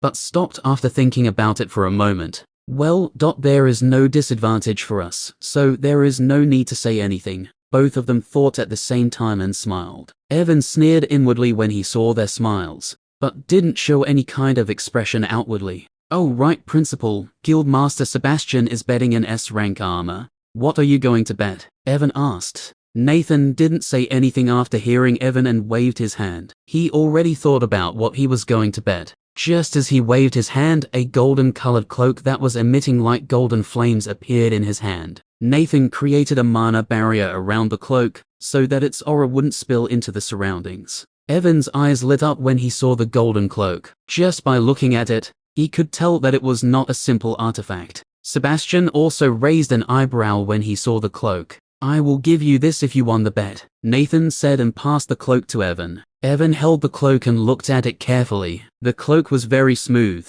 and even though it was emitting golden flames from time to time, he did not feel any kind of danger from those flames. On the contrary, when those flames touched his hand, he felt a comfortable feeling spreading all over his body. Phoenix Feathered Cloak. The Phoenix Feathered Cloak is a majestic and rare accessory crafted from the feathers of a legendary fire phoenix. Wearing this cloak imbues the wearer with the Flame Rebirth and high-level fire resistance skills. Flame Rebirth. The primary ability of the Phoenix Feathered Cloak is its power of Flame Rebirth. If its wearer faces death, the cloak's Nirvana flames activate. Using the Flame Rebirth, the wearer can come back to life. The Flame Rebirth skill can only be used one time. After using it for one time, the Phoenix Feathered Cloak will lose its Flame Rebirth skill. High-level fire resistance. Increases the user's fire resistance by plus 50%. Evan's eyes almost popped out of their sockets when he saw the details of Phoenix's feathered cloak. Sebastian was the same and looked at the cloak with a look of disbelief on his face.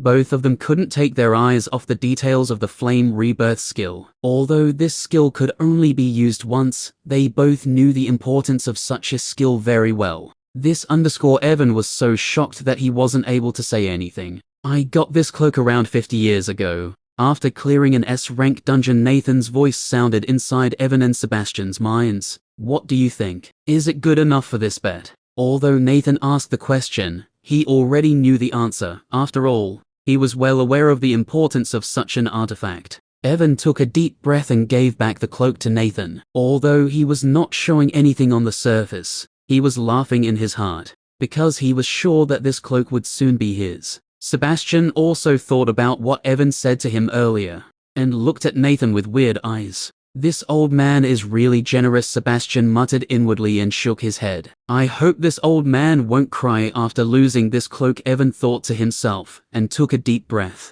Get ready, I am about to begin, Evan said to Nathan and Sebastian, and looked at the monster Arnie. Chapter 490. Let's start, Evan said, and summoned all of his shadow undeads. Nathan and Sebastian suddenly saw a dark shadow expanding on the ground, and the next second, whoosh, whoosh, shadow undeads one after another started to come out from the ground. Wyverns, spiders, orcs, Elysia, necros, astronax, all the shadow undeads came out from his shadow storage in an instant. Evan also summoned Kazal, but he was using his stealth skill, so Sebastian and Nathan were not able to see him among the group of the so many shadow undeads. Both Nathan and Sebastian felt a chill running down their spines as they saw so many shadow undeads. There were around 375 shadow undeads. Miss Spider and the 100 spiders that he sent with her were still not there. Although there were just 375 shadow undeads, nothing when compared to the army of 800,000 monsters. Nathan and Sebastian were still shocked,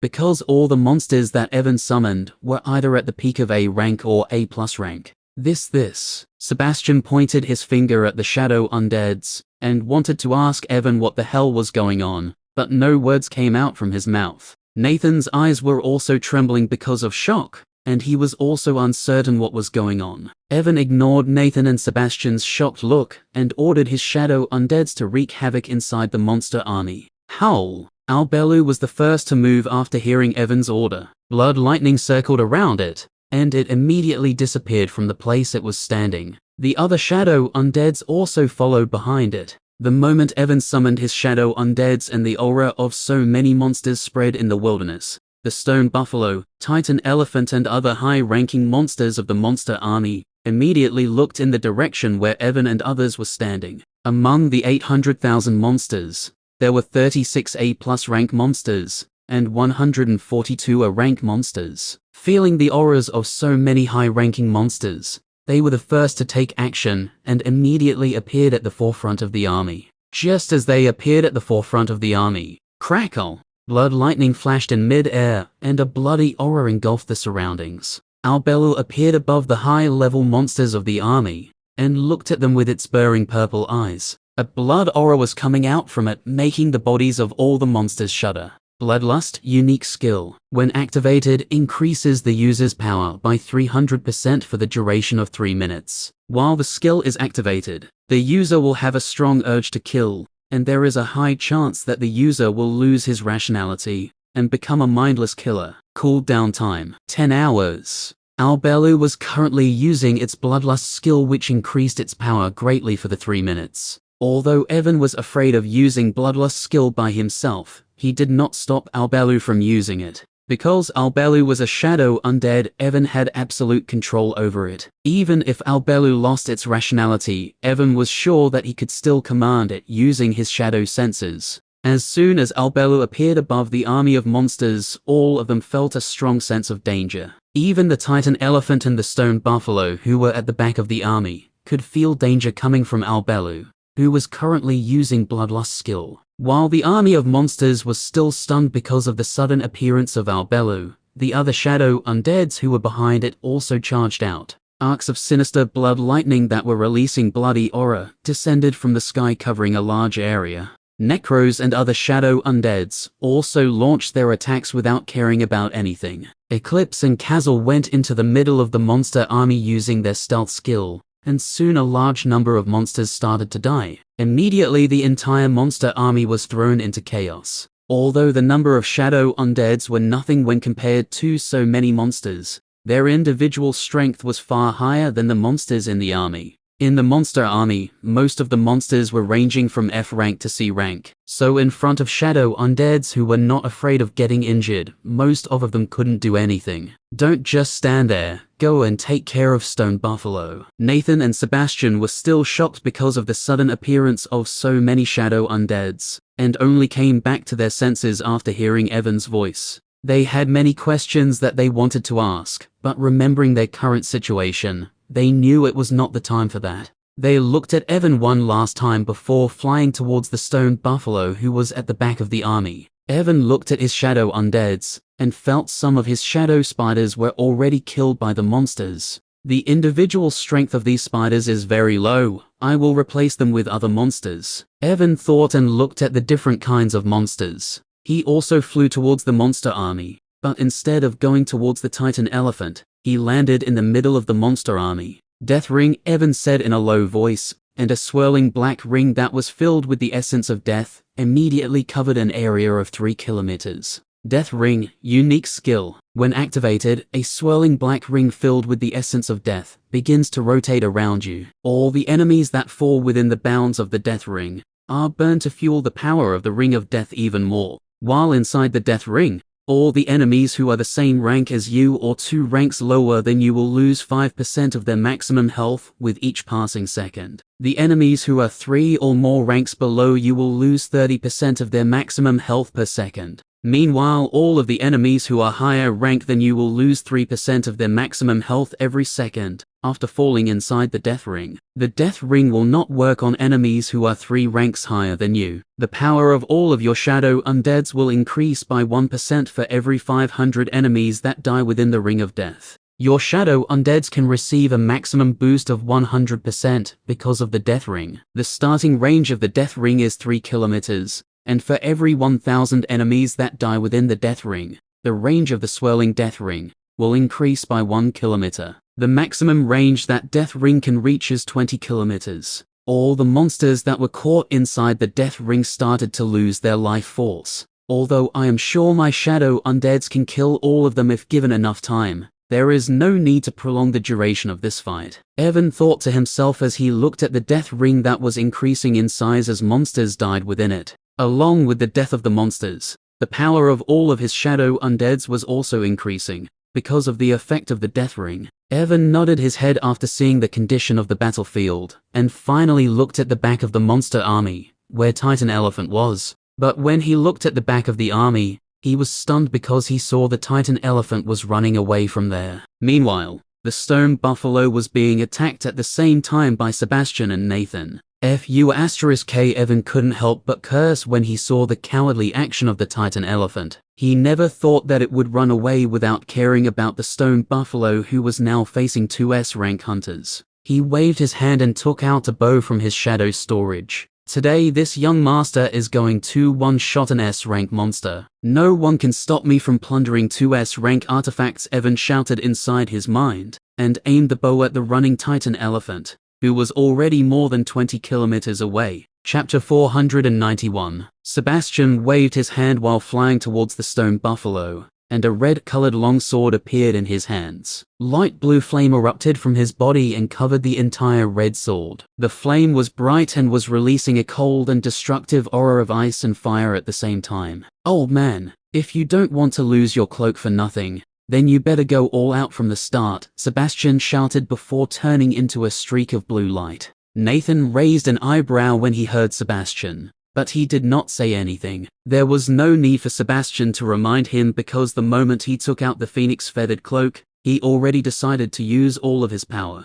Different colors of light flashed around Nathan's fingers, and he started to draw strange symbols in mid-air. A vast amount of mana erupted from his fingertips that he was using to draw in mid-air, and soon some golden-colored symbols started to appear around him. In just 2 seconds, Nathan lost 50% of his mana, and a golden-colored magic circle that was filled with hundreds of different kinds of symbols appeared in front of him. Seal origin, Nathan said in a low voice and tapped in the middle of the magic circle. Just as he tapped, the magic circle shook, and the next second, whoosh, it turned into a streak of golden light and even took over Sebastian, who was ahead of Nathan. The stone buffalo just saw a streak of golden light come towards it at lightning speed, and before it could react, bang! The streak of golden light struck it, and the magic circle that Nathan created earlier appeared at the center of its stony face. Moo! The stone buffalo mooed in Fergt and realized that after getting struck by the golden light, its power dropped by at least 40%.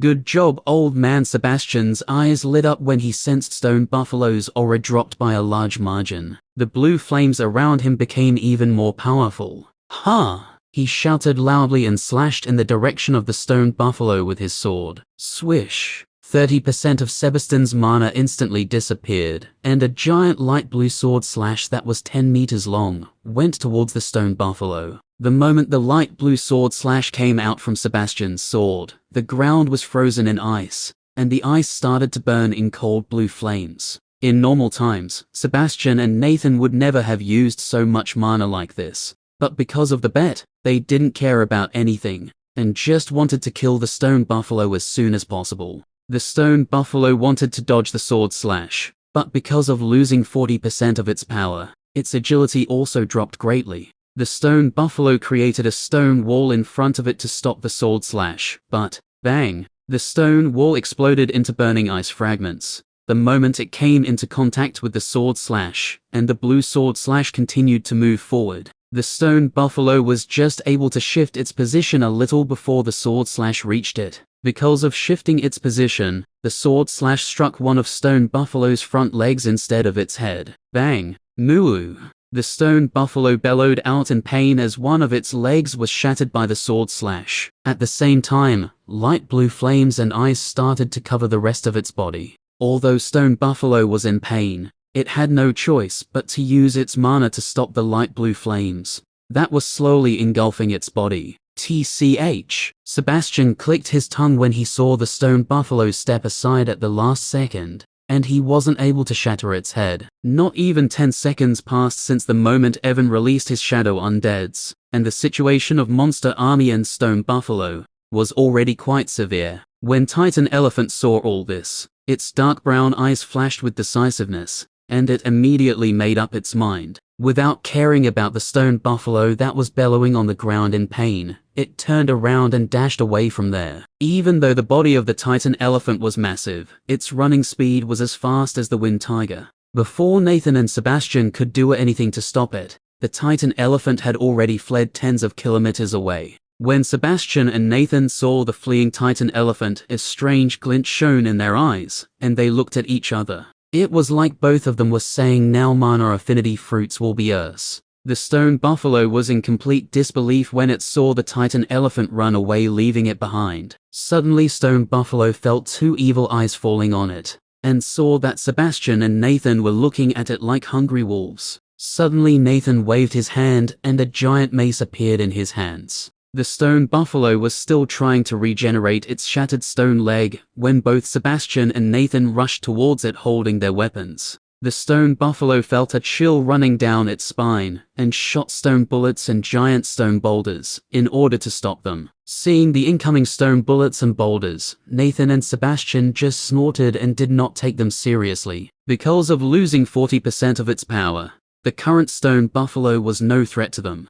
Sebastian used his high agility and easily dodged all the bullets and boulders. Nathan was even more direct. He used his giant mace and destroyed all the bullets and boulders that were coming towards him. The eyes of Stone Buffalo flashed with despair, and it used all of its mana to create a stone armor around its body. Although the buffalo was not sure what kind of skill Nathan used to seal its power, it was sure that the effect of this kind of skill wouldn't last long. It just has to survive for a few minutes, and once the effect of the skill that Nathne used ends, it will have a chance to escape from here. When Nathan and Sebastian saw the stone armor around the buffalo, they knew what it was thinking. But both of them did not care because they were sure that they would be able to kill the stone buffalo in less than 2 minutes. Besides, Titan Elephant has already escaped. So now there is no way he can defeat us, both Sebastian and Nathan thought at the same time. But just as this thought came into their mind, the wind in the surroundings stopped flowing.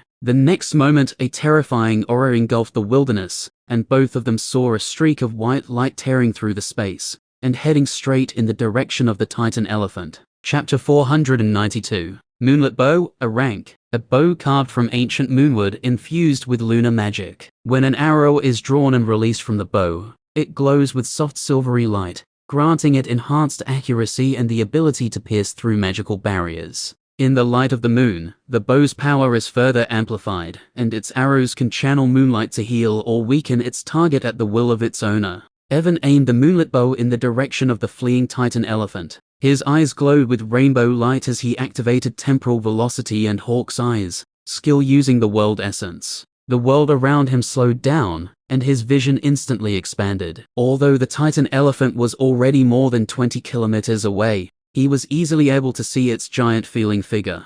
Under the control of his wind manipulation, the surrounding wind moved, and a green arrow started to form inside the bow. Seeing the Titan Elephant was getting far and far away, Evan used a large amount of mana, and the wind rushed inside Moonlit Bow like tidal waves. In less than 2 seconds, a dark green arrow formed inside the bow. Green wind was spinning at the tip of the arrow, looking like a small tornado. Evan glanced at the arrow before looking back at the fleeing Titan Elephant, who was already more than 30 kilometers away. The next seconds his lips curled upward and he muttered in a low voice, 10,000 B-rank souls. Just as he finished speaking, 10,000 B-rank souls disappeared from his soul collection, and the dark green wind arrow turned white in color. Whistle! The whistling sound of the wind spread around, and a sharp aura engulfed the wilderness. When the arrow turned white in color, Evan even saw particles of moonlight that it was absorbing. Crack. Crack. The moonlit bow was just an A-rank artifact, so it wasn't able to handle the power of an arrow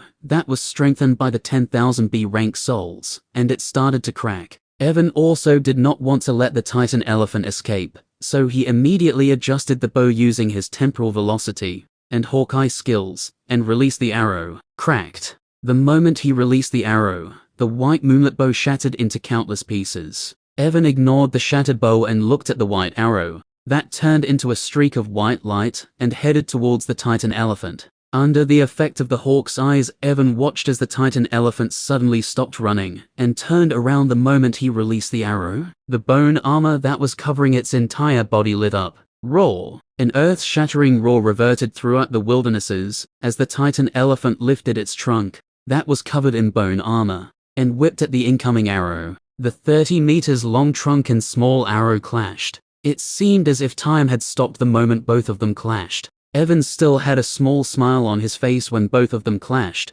He slowly raised his fingers and snapped them. Just as he snapped his fingers, the small tornado that was spinning at the tip of the arrow received a single in the next second. Boom! The small white tornado turned into a disastrous tornado. Within no time, its diameter increased to 10 kilometers, and its height was so high that when seen from a distance, it seemed as if the tornado was connecting the earth and the sky. Roar! A roar filled with fear resounded as the Titan Elephant was caught inside the tornado. Thousands of sharp wind blades were spinning inside the tornado, and were attacking the Titan Elephant from all sides. At the same time, the Titan Elephant realized that its body was weakening at an alarming rate. It was the special effect of the moonlit bow that was weakening its body. Crack! Crack! Crack! The bone armor that was covering its body started to crack. Roar! The Titan Elephant roared in pain as blood gushed out from the wounds that wind blades inflicted on its body. Sebastian and Nathan looked at the tornado that was connecting the earth and the sky with their eyes wide open. They were sure that if they got caught inside the tornado they would die within a few seconds.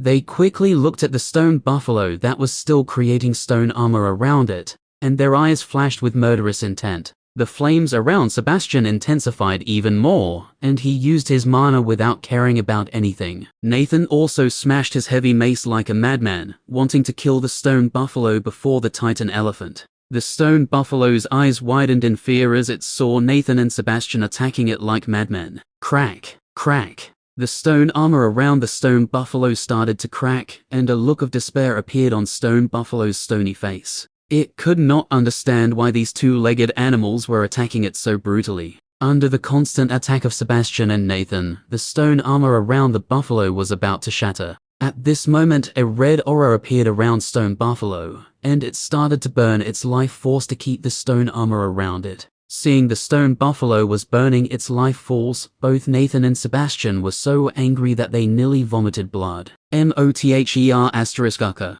Can't you just die without making things difficult for us? Even Nathan, who always acts like a respectful elder, couldn't help but curse the stone buffalo. The stone buffalo completely ignored what Nathan and Sebastian were saying and focused on its armor. Nathan and Sebastian continued their attack, and after 10 seconds, the cracks around the armor of stone buffalo started to enlarge. The eyes of Sebastian and Nathan lit up when they saw the armor was about to break, and they attacked the buffalo with even more force. Just as they were about to break the stone armor, roar! A roar filled with unwillingness came from the middle of the tornado, and the next second aura of the Titan elephant completely disappeared. Chapter 493. Sebastian and Nathan looked at the distant giant tornado with blank looks on their faces. They still couldn't believe that they lost the bet, even though both of them were working together, and Evan was alone. When Stone Buffalo saw Sebastian and Nathan were not attacking it anymore, it immediately stood up, and after regenerating its stony leg dashed away from there. But before it could run far away, the stone buffalo felt a chill running down its spine and boom! Nathan came down from the sky using the force of gravity, and smashed his mace at the back of the buffalo like a hammer. The stone buffalo bellowed out in pain, but Nathan didn't give a sh*t about it, and continued to attack it using his giant mace. You bastard. It is because of you. Just because of you I lost my phoenix feathered cloak, Nathan shouted like a madman, completely ignoring the wailing of the stone buffalo, and continuing to smash his mace at its back. Sebastian also approached the stone buffalo while holding his giant sword, and slashed all over its body. When Evan saw what was happening, he broke into a cold sweat. Even he started to feel some pity for the poor stone buffalo. Thank you for your help, Stony. I hope you will have a peaceful afterlife. Evan prayed for the stone buffalo for a second, before completely ignoring it. He was still too young to see such a cruel scene. He used his wind manipulation skill, and the giant tornado in the distance slowly started to disappear. At this moment, most of the monsters already lost their courage to fight. The stone buffalo was being beaten like a dog by Sebastian and Nathan, and the Titan elephant was already dead. Meanwhile, the size of the death ring already increased to 10 kilometers, and thousands of monsters were caught inside it. The power of all of his shadow undeads who were inside the death ring also increased by 100% because of the buff. The situation on the battlefield was completely under Evan's control. Although there were thousands of monsters, and many of Evan's shadow undead were also dying due to the large difference in numbers, it did not have much of an impact on the battlefield, because as soon as they died, Evan would use his mana to summon them back. Kazal, Albellu, Eclipse, Necros, Elijah, Astronax, Hana, Aoi, Wyverns, all of his shadow undeads, were killing hundreds of monsters with each passing second. The entire wilderness was illuminated by different types of attacks, and wails of monsters were resounding everywhere. Evan was also using shadow bullets and was killing the monsters while maintaining the death ring. Muo! Suddenly the stone buffalo bellowed out loudly, and soon its life aura disappeared. Evan looked in the direction of stone buffalo, and saw Nathan and Sebastian looking at its dead body with hateful eyes. Evan's mouth couldn't help but twitch when he saw their cold eyes locked on the dead body of the stone buffalo. He shook his head and glanced at the distant tornado that was about to disappear. After a few more seconds, the tornado finally disappeared, and with the help of his hawk's eye skill, he saw the giant body of the Titan elephant lying on the ground, motionless. The bone armor that was covering it was completely broken, and there were thousands of deep cuts all over its titanic body. Dark red blood was still flowing from its wounds, forming a large puddle of blood around it. Although I lost an A-rank artifact, it was worth it. Evan smiled slightly as he looked at the dead body of Titan elephant. The reason Evan didn't care too much about the moonlit bow was because of Carnage. For a long-range weapon, Carnage was better than the moonlit bow. Soon I will have 2 more S-rank shadow undeads other than Kazal. Evan thought to himself as he looked at Titan elephant and stone buffalo's bodies.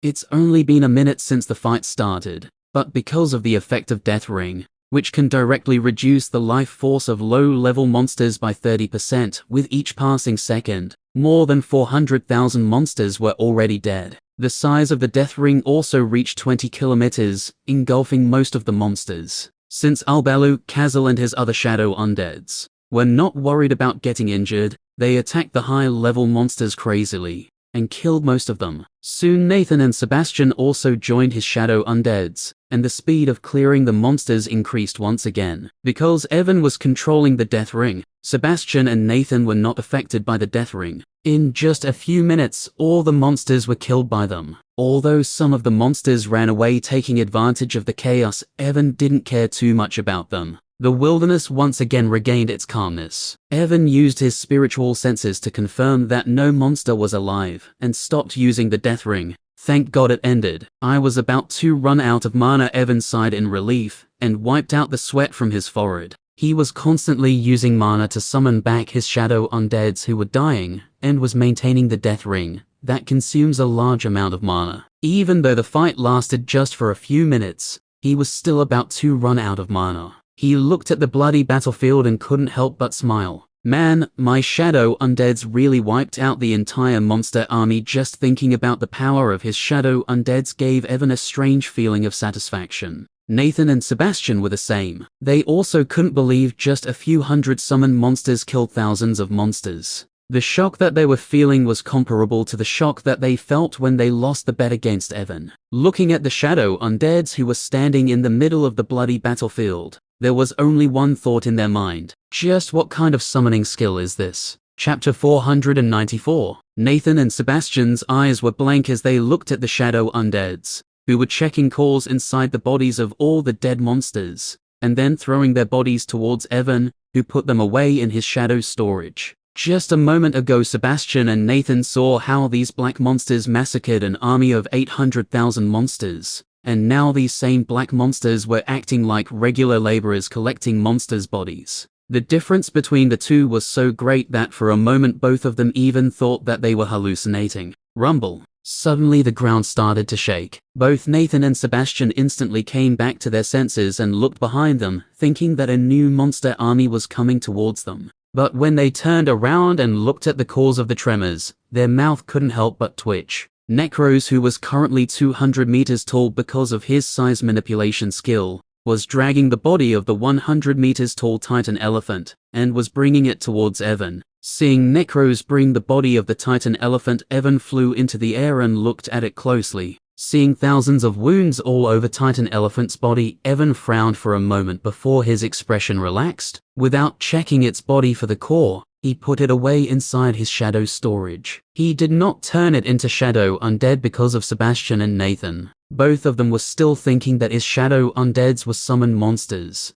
and he wanted to keep it that way for the time being. Just what kind of storage skill is this? Sebastian was baffled when he saw the giant body of Titan elephant was seeping inside the ground. Nathan also had a strange expression when he looked at Evan, because all the skills that he showed were out of the world. It was his death transfer skill, shadow storage skill, Death Ring skill, or the skill that allows him to summon so many monsters. All of them were completely abnormal. After putting away the body of Titan elephant, Evan ordered Necros to help other shadow undeads to collect the bodies of dead monsters. I wonder if I can increase the rank of both of my cores to S with these resources, Evan thought inwardly in anticipation. He was sure that he could increase the rank of his prime core to S with these resources, but he wasn't sure about his Monarch core. His Monarch core advanced to A rank just a few hours ago, so he was not sure how much energy it would require to advance to S rank. But he was sure about one thing. It will not be easy to increase the rank of my Monarch core to S', Evan muttered to himself, and flew towards Nathan and Sebastian. Soon he landed in front of them and rubbed his hands like a shady merchant.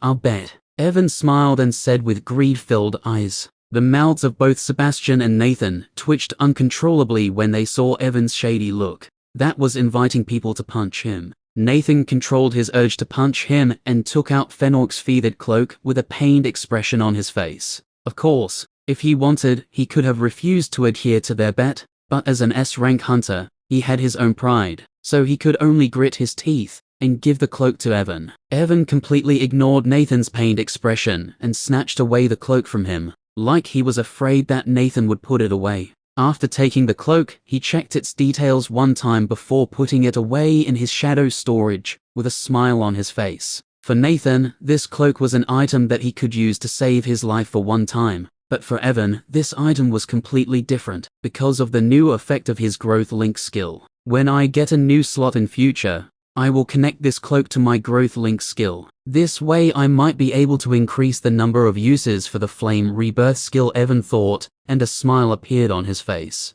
But the next second he thought about the evolutionary materials for the cloak, and his smile disappeared. Finding the evolutionary materials for this cloak might be even more difficult than advancing my core to S rank after all. Unlike Carnage and Boots of Voyager, this cloak is already an S rank artifact, Evan sighed inwardly. But he soon stopped thinking about it, and looked at Sebastian. I will give you your armor once we return to a straight city, Sebastian said when he saw Evan was looking at him. Evan nodded his head calmly. He was not worried that Sebastian would go back on his words. Soon Astronox brought Stone Buffalo's body, and Evan put it away in his shadow storage as well. Nathan and Sebastian didn't say anything because before coming here, Evan already told them that he would take the bodies of both of the S-rank monsters. Nathan and Sebastian agreed to his request, as they did not care much for one body of an S-rank monster. Besides, the uses of Stone Buffalo's body were quite limited. At best, they could use its body to create some protective stone armor, or mix these stones with other materials to create stronger city walls. In just 1 hour, Shadow Undeads collected all the bodies of the monsters, and Evan put them away in his shadow storage. Let's head back, Evan said after confirming he had collected all the corpses. Sebastian and Nathan nodded, and all three of them flew back toward the base of the Dark Guild to pick up Valerie and others. The first thing that I need to do after going back to the central city is to deal with that nameless host. Evan's eyes flashed with coldness as he thought about the nameless host, who had used something to change his teleportation location. While Evan was thinking about the nameless host, Rocky and Adam finally arrived at the location of the Inferno dungeon. Chapter 495. It should be around here, Adam said, looking at the map on his phone. Hearing Adam, Rocky stopped flying and looked around. After looking around for a minute, his burning purple eyes flashed with confusion, as all he saw was a dense forest around him. There was no sign of the Inferno dungeon. Kuktuk. Rocky looked at Adam and asked in confusion, Rocky, you are still too green. Adam shook his head when he heard Rocky's doubtful voice. According to Master, this place is very important for the Dark Guild, so it is natural that they would do something to hide this place from other people. Adam looked down at the dense forest, and his purple eyes narrowed. They must be using a powerful formation to conceal the location of this place, which is why we can't sense them. If the Master is right and this place is very important to them, then I'm sure they already know we are here, as it is impossible for them to have no surveillance system around this area. Kuktuk. Why they are not attacking if they know we are here? Adam smiled when he heard Rocky's question. Isn't it obvious? He said, pointing at himself. Because of our appearance, they must be thinking we are just some random monsters passing by. In their eyes, we are no threat to them. Rocky's rooster-like eyes flashed, and for some reason, he felt like the people Adam was talking about were looking down on them. Besides, and Adam's next words confirmed his suspicion. After giving the location of this place, Master told me that there might be an S-rank hunter protecting this place, so they must be thinking that we can't do anything to them after all. We are still quite weak in front of a powerful S-rank hunter. As a former guild master of a gold rank guild, Adam was easily able to assess their current situation. Kuktuk. The flames in Rocky's eyes suddenly intensified, and he was about to dive down to look for the people of Dark Guild. Rocky, stop. But before Rocky could dive down, Adam stopped him. In addition to the concealment formation, there can also be an attack formation. We need to be careful, otherwise we may die before completing the mission that Master gave us. Rocky immediately stopped, hearing that he might not be able to complete the mission, and looked at Adam, waiting for his next words. Adam sighed in relief when he saw Rocky didn't act recklessly and smiled. Just wait for a minute. I know how to resolve this issue, Adam said, and raised his hand. A large amount of mana burst forth from his body, and the space around him started to bend. Since we know this Inferno dungeon is somewhere here and is hidden by a formation, We just need to destroy this entire area, including the formation, to reveal it. Adam's eyes flashed as he used the skill that he had used when he fought against Evan. Gravity Vortex. Just as Adam spoke, a black vortex started to form in front of him. When Adam was alive, he rarely used this skill because of its instability. But after reaching to peak of A rank because of the Growth Link skill, his control over the skill increased significantly. When Adam activated the skill, the vortex was just 10 centimeters wide, but whoosh! Suddenly its size increased to 1 meter. Rumble. The ground of the dense forest started to shake as the gravity started to increase in the area of 10 kilometers. Whoosh, whoosh, whoosh. Suddenly, a few white lights flashed and around 10 people appeared above the forest out of nowhere. Among 10 people, 3 were B+ rank, 3A rank, 3A+ rank and 1 S rank. The S rank hunter was Elijah, one of the S rank hunters of the Dark Guild. Elijah and the other people noticed Adam and Rocky the moment they entered this area. But just like what Adam said earlier, all of them thought that the two of them were just random monsters of the wilderness, who were passing by from here. But they started to feel suspicious when both Rocky and Adam stopped just above the area they were guarding. Moreover, when they looked closely, they realized they never saw these kinds of monsters. Especially Adam, who looks similar to a human. Rocky was at least looking like a monster, but Adam was nowhere close to looking like a monster. And when Elijah saw a large amount of mana moving around Adam's body, he was sure that these two came here to cause trouble. The gravity vortex that Adam created was giving him a very bad feeling, which is why he brought 9 other hunters with him to stop Adam. When Adam saw 10 hunters appearing out of nowhere, his expression didn't change like he was expecting this. He controlled the gravity vortex and increased the force around Elijah and others, greatly reducing their speed. Rocky now, after reducing their speed, Adam quickly said to Rocky, who opened his mouth and spat a large amount of flame inside the gravity vortex. Rumble. The gravity around the vortex immediately became unstable, and it started to shake while releasing a high amount of energy fluctuations. Adam wanted to repeat the same phenomenon that happened during his fight against Evan! In other words, he wanted to make the gravity vortex completely unstable and turn it into a bomb. Elijah and the other 9 hunters who came with him were stunned when they saw what Adam had done. All of them were high-level hunters and could feel unstable energy coming out from the black vortex in front of them. Welcome, gentlemen. On behalf of my master, I present you all the gift of the sudden explosion. That will allow you to see a good destructive show, Adam said to Elijah and others while laughing, and threw the vortex toward the ground using gravity manipulation skill. Chapter 496. The vortex turned into a blur as Adam threw it towards the ground. Elijah's face paled as he watched the vortex head towards the ground. But before reaching the ground, the vortex suddenly stopped about 50 meters above the ground, like it encountered a wall, and could not move forward.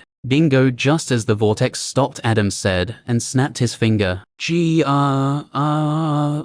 When Adam snapped his fingers, the gravity vortex released a strange sound and started to shake. The space around it wrapped and twisted as gravity in the area of 10 kilometers became completely chaotic. Elijah and the other hunters felt a chill running down their spines, and they hurriedly created different kinds of barriers around them. Adam and Rocky hovered in mid-air without doing anything. Surprisingly, even though the gravity in the area of 10 kilometers was completely chaotic, the area of 2 meters around them was completely stable. Although the vortex was completely unstable, Adam could still control a small part of it to not affect the area around them. Rumble. The strange sound that was coming out from the vortex intensified like it wanted to break the invisible wall that was stopping it from moving forward. The ground started to shake, and most of the trees that were present within 10 kilometers of the area were crushed because of the gravity. Suddenly the gravity vortex stopped shaking, but instead of feeling relief, the hearts of the hunters who came with Elijah turned cold, because the danger they were feeling reached its peak. And the next second, boom! With an ear-splitting roar, the unstable gravity vortex exploded. Cracked! As the gravity vortex exploded, the sound of something breaking rang out, and the dense forest that Adam and Rocky were seeing disappeared. Instead of the dense forest, a small village-like settlement with some people appeared there. All the people who were present inside the settlement were holding weapons, and were looking towards the sky with horror-filled eyes. As the village settlement was just below the exploding point of the vortex, it bore the complete impact of the explosion. Gravity vortex's dissonant release of energy ripped through the settlement. The force of the explosion sent shockwaves that reverberated through the wilderness. Most of the people who were present inside the settlement were hunters who ranged from D to B+ rank. When the impact of shockwaves reached them, all of them exploded into blood mist without being able to do anything. Houses and warehouses that were present inside the settlement turned into dust as the shockwaves ripped outwards. Amidst this cataclysmic scene, the ground heaved and cracked as if the very earth rebelled against the unnatural disturbance. Because of the unstable energies of the vortex, mana storms were generated in the 10 kilometers of the area. Bolts of pure mana energy lashed out, crackling with intense power, striking everything with explosive impact. Crack, crack. The barriers that Elijah and the hunters who came with him created started to crack. If not for Elijah, who was feeding a large amount of mana to the barrier,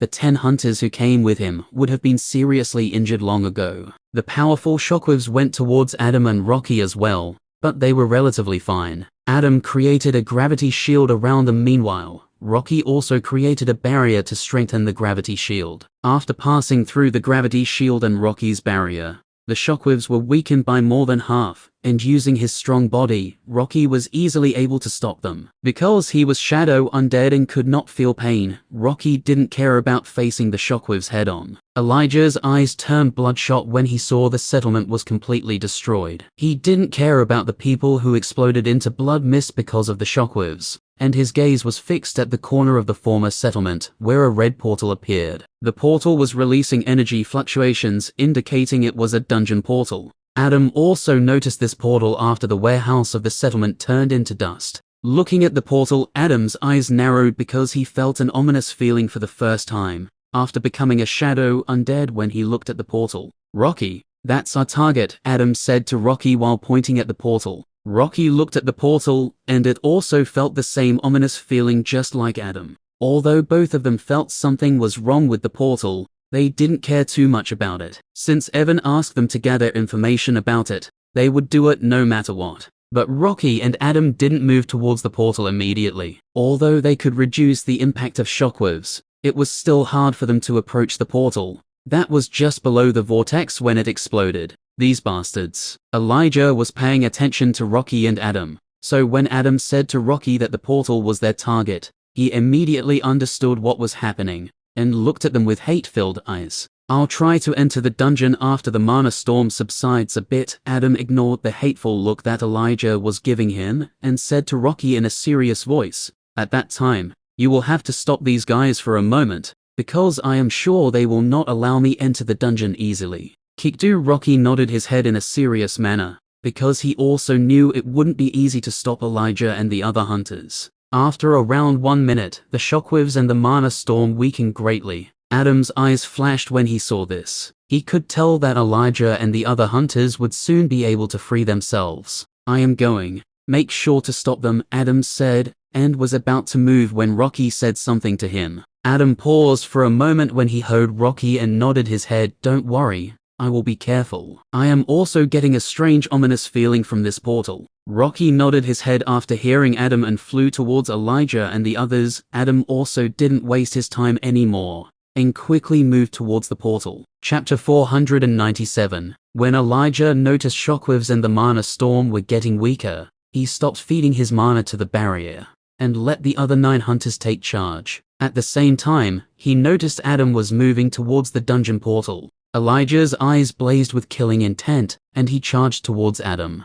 But before he could reach him, his body suddenly stiffened, and his agility dropped by more than 40%. "You bastard!" Elijah roared out in anger and looked at Rocky, who was some distance away from him. Currently, Rocky's purple burning eyes were grey in color, and he was using his skill Petrifying Gaze. Petrifying Gaze. Your gaze can turn living beings to stone. Because of the power difference between Elijah and him, Rocky couldn't turn him into stone, but reducing his agility was not a problem for him. Seeing Adam was about to reach the dungeon portal, Elijah's eyes turned red from anger. The next second he took out a halberd from his storage ring. The halberd was shaking and glowing in blood-red light. The moment Elijah took out the halberd, killing intent filled the entire wilderness. The 9 hunters who came with Elijah shuddered and fear flashed in their eyes. The blood flow inside their body slowed down, and they felt a strange force invading their bodies, trying to control their blood. All 9 of them used their mana to try to stop the invading force, but realized even with the help of mana, they couldn't stop it. Rocky and Adam were not affected by this because there was no blood in their bodies, and Elijah already seemed to know that. Die without caring about the 9 hunters who were panicking, Elijah slashed the halberd towards Adam, who was just a few meters away from the dungeon portal. BZZZ. When Elijah slashed, the red light around the halberd intensified. At the same time, a dark slash, that was blazing with red and black flames, went towards Adam. Ugh, ugh. When Elijah slashed with his halberd, 9 painful screams rang out, and all the 9 hunters whom Elijah brought with him lost some of their blood after Elijah's attack. The area of 1 kilometer suddenly turned red and black, and the smell of blood engulfed the surroundings. Adam, who was about to enter the dungeon, felt like he was standing in the middle of the sea of blood, and alarm bells started to ring inside his mind. Before he could react to danger, the dark red slash that was blazing with red and black flames tore through the space and arrived just behind him. At the last second, Adam increased the gravity around him to the maximum limit possible, changing the moving trajectory of the halberd slash. The halberd slash sank down a little because of the increased gravity, and instead of severing Adam's head, it severed both of his legs. Although this was not the result that Elijah wanted, he still sighed in relief, thinking that losing both of his legs would at least stop Adam from going inside the portal. But Elijah was greatly mistaken. As a shadow undead, Adam didn't give a sh*t about losing his legs. Unlike normal people or monsters who would feel pain after losing their limbs, Adam just felt his body weight reduced a little. He used gravity manipulation to decrease the gravity around him, and before his body could fall to the ground after losing his legs, he bent forward and showed his great skill of hand-walking. Elijah was stupefied seeing Adam didn't react much after losing his legs, and was still moving towards the dungeon using his hands. He wanted to attack once more, but Kukjiku, an angry rooster call reverted throughout the wilderness, and the temperature of the surroundings increased greatly.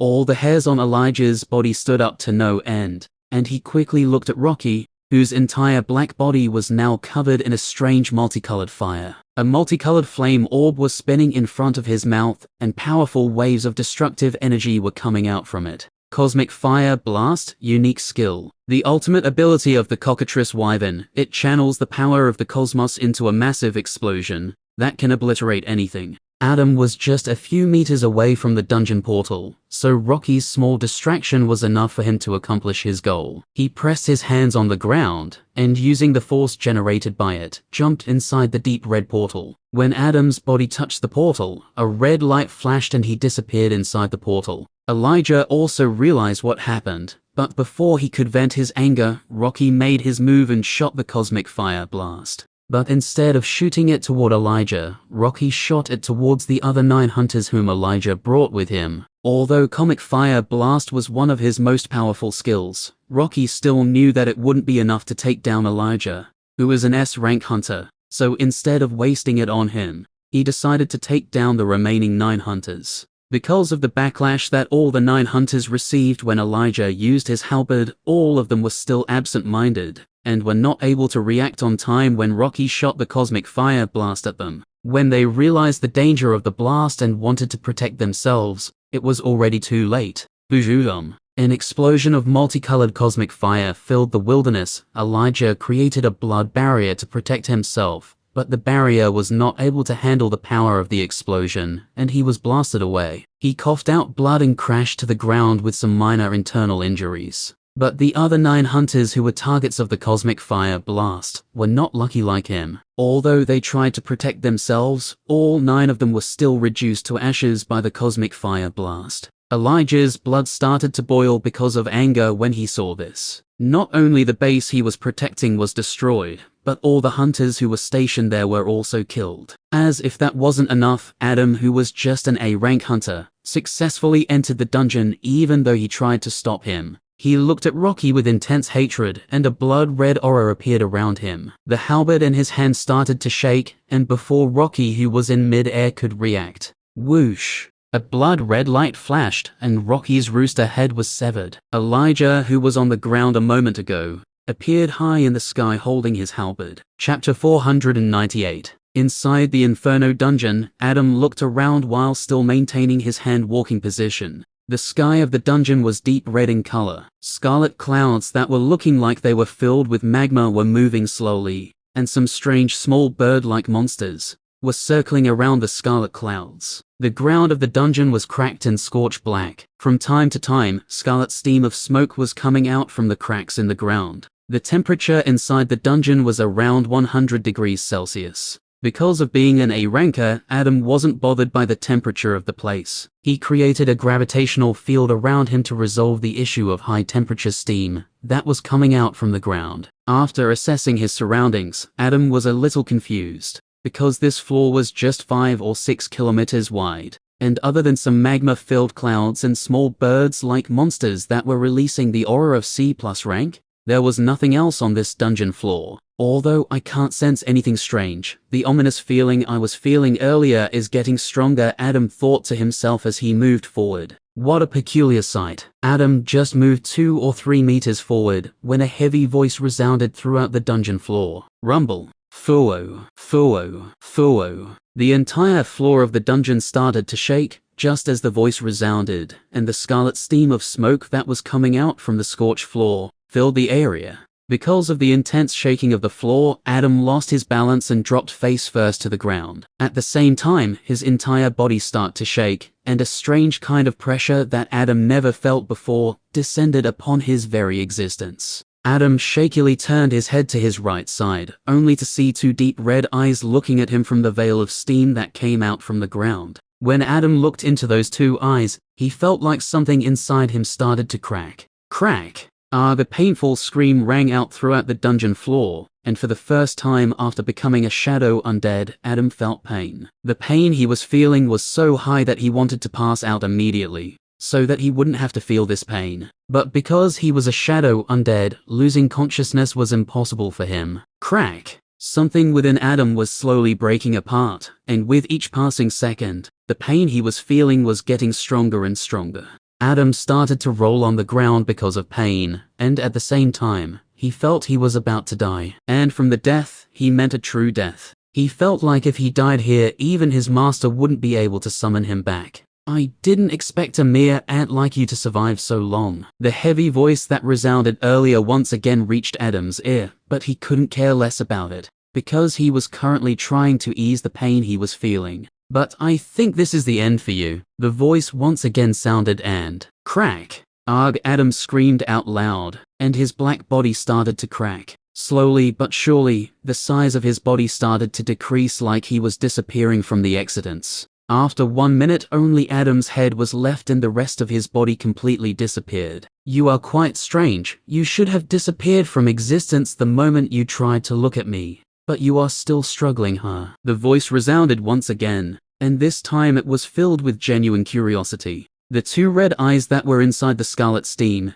gazed at Adam's head for a few seconds before losing interest. Well, whatever, it is not like you are going to survive anyway. At this moment, Adam's head was also about to disappear. But before it could completely disappear, a small amount of shadow energy appeared inside Adam's head. This was the shadow energy that seeped inside Adam when he was turned into a shadow undead by Evan. Just as the shadow energy appeared inside his head, the pain Adam was feeling started to decrease, and his body that disappeared earlier once again started to regenerate. The 2 red eyes that were looking at Adam from the scarlet steam widened, and a look of disbelief flashed inside them. How is this possible? The heavy voice once again resounded, and this time it was filled with shock. A hand that was completely red in color shot out from the scarlet steam and grabbed Adam's head. The red hand brought Adam's head near the 2 eyes that were inside the scarlet steam. A mental wave of energy erupted from the red eyes and scanned Adam's head, which was slowly regenerating.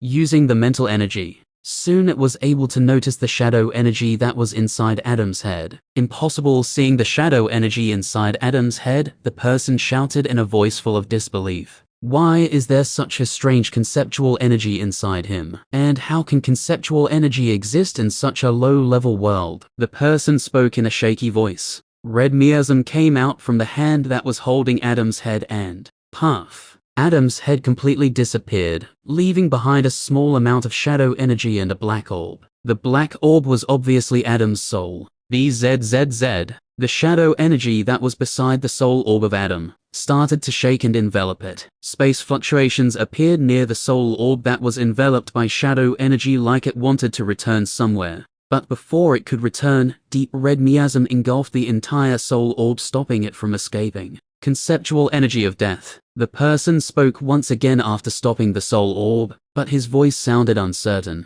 I can feel 3 kinds of conceptual energies from this, but other than the conceptual energy of death, I cannot recognize anything else. The voice spoke in a serious voice, and the red eyes inside the steam blazed. My knowledge is limited because of coming to this lower level world. If I want to know what is this energy, I will need to go back from this world. Buzz. Just as the person finished speaking, the soul orb that was trapped inside the miasma started to shake. The 2 red eyes inside the scarlet steam narrowed, and the miasma that was trapping the soul orb started to seep inside it. Bang! But suddenly, a large amount of shadow energy erupted from the soul orb, blowing away the miasma, and before it could gather around it once again, the soul orb of Adam disappeared. Chapter 499. A few minutes ago, Evan was flying back towards the base of the Duck Guild with Sebastian and Nathan. Halfway through, Evan stopped flying and asked Sebastian and Nathan to go ahead and said he would join them later.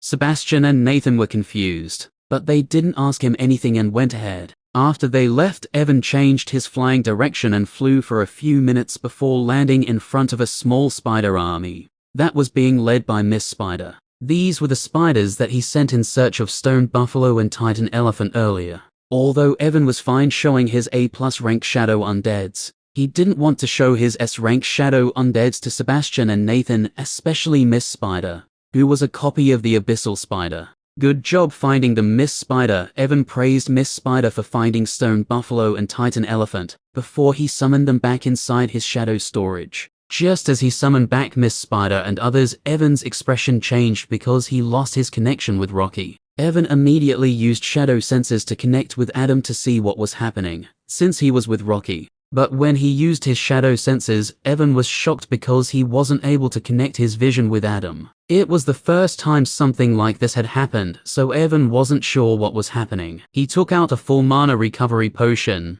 and quickly recovered all of the mana that he had used during the earlier fight. After recovering his mana, Evan used it without caring about the consumption, and tried to connect with Adam once again, but it was still useless. He felt like there was an indestructible wall blocking him from connecting his senses with Adam. He even used shadow energy to activate the shadow senses skill, but it was still useless. Evan's expression turned serious when he wasn't able to connect with Adam using his shadow senses. He immediately used his mana and summoned Rocky to ask him what happened to Adam. Rocky told him about what happened after they reached the location of the Inferno dungeon. From how he was killed by S-rank hunter named Elijah, to how Adam went inside the Inferno dungeon, he told him everything. When Evan heard Adam went inside the Inferno dungeon, he started to feel uneasy. Just what the hell is that dungeon? Evan muttered because he knew normal dungeons couldn't stop his shadow senses. After around 2 minutes, Evan completely lost his connection with Adam, indicating he was dead. Just as he felt Adam's death, Evan tried to summon him back using his mana,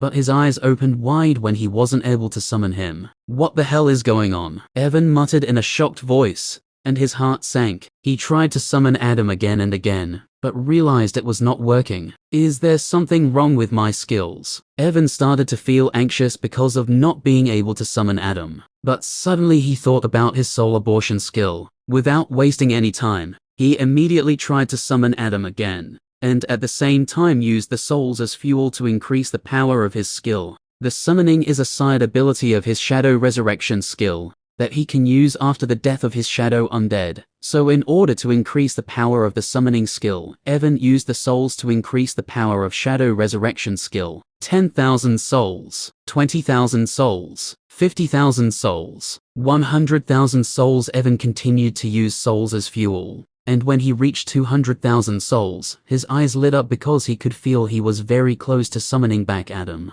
But suddenly he realized something was stopping him from summoning Adam, and was trying to break his connection with him. Damn it, Evan cursed out loud and used 800,000 souls, reaching a total number of 1 million souls. Just as he used 1 million souls, he felt all the obstacles that were stopping him from summoning Adam shattered. He even didn't waste any time when he felt he could summon Adam and immediately tried once again. Whoosh! Mana moved from his core like usual, and soon Evan saw a humanoid shadow undead appear in front of him. But when he looked at Adam's condition, Evan's heart skipped a beat. Although he successfully summoned him back, Adam's entire black body was releasing deep red miasma. Evan's pupils contracted to the size of needles because he felt the mana inside his body. Stefan for a moment when he saw the deep red miasma that was coming out from Adam's body. He easily recognized this feeling because the same thing happens whenever he uses his shadow energy. Evan wanted to know what was the red miasma coming out from Adam's body,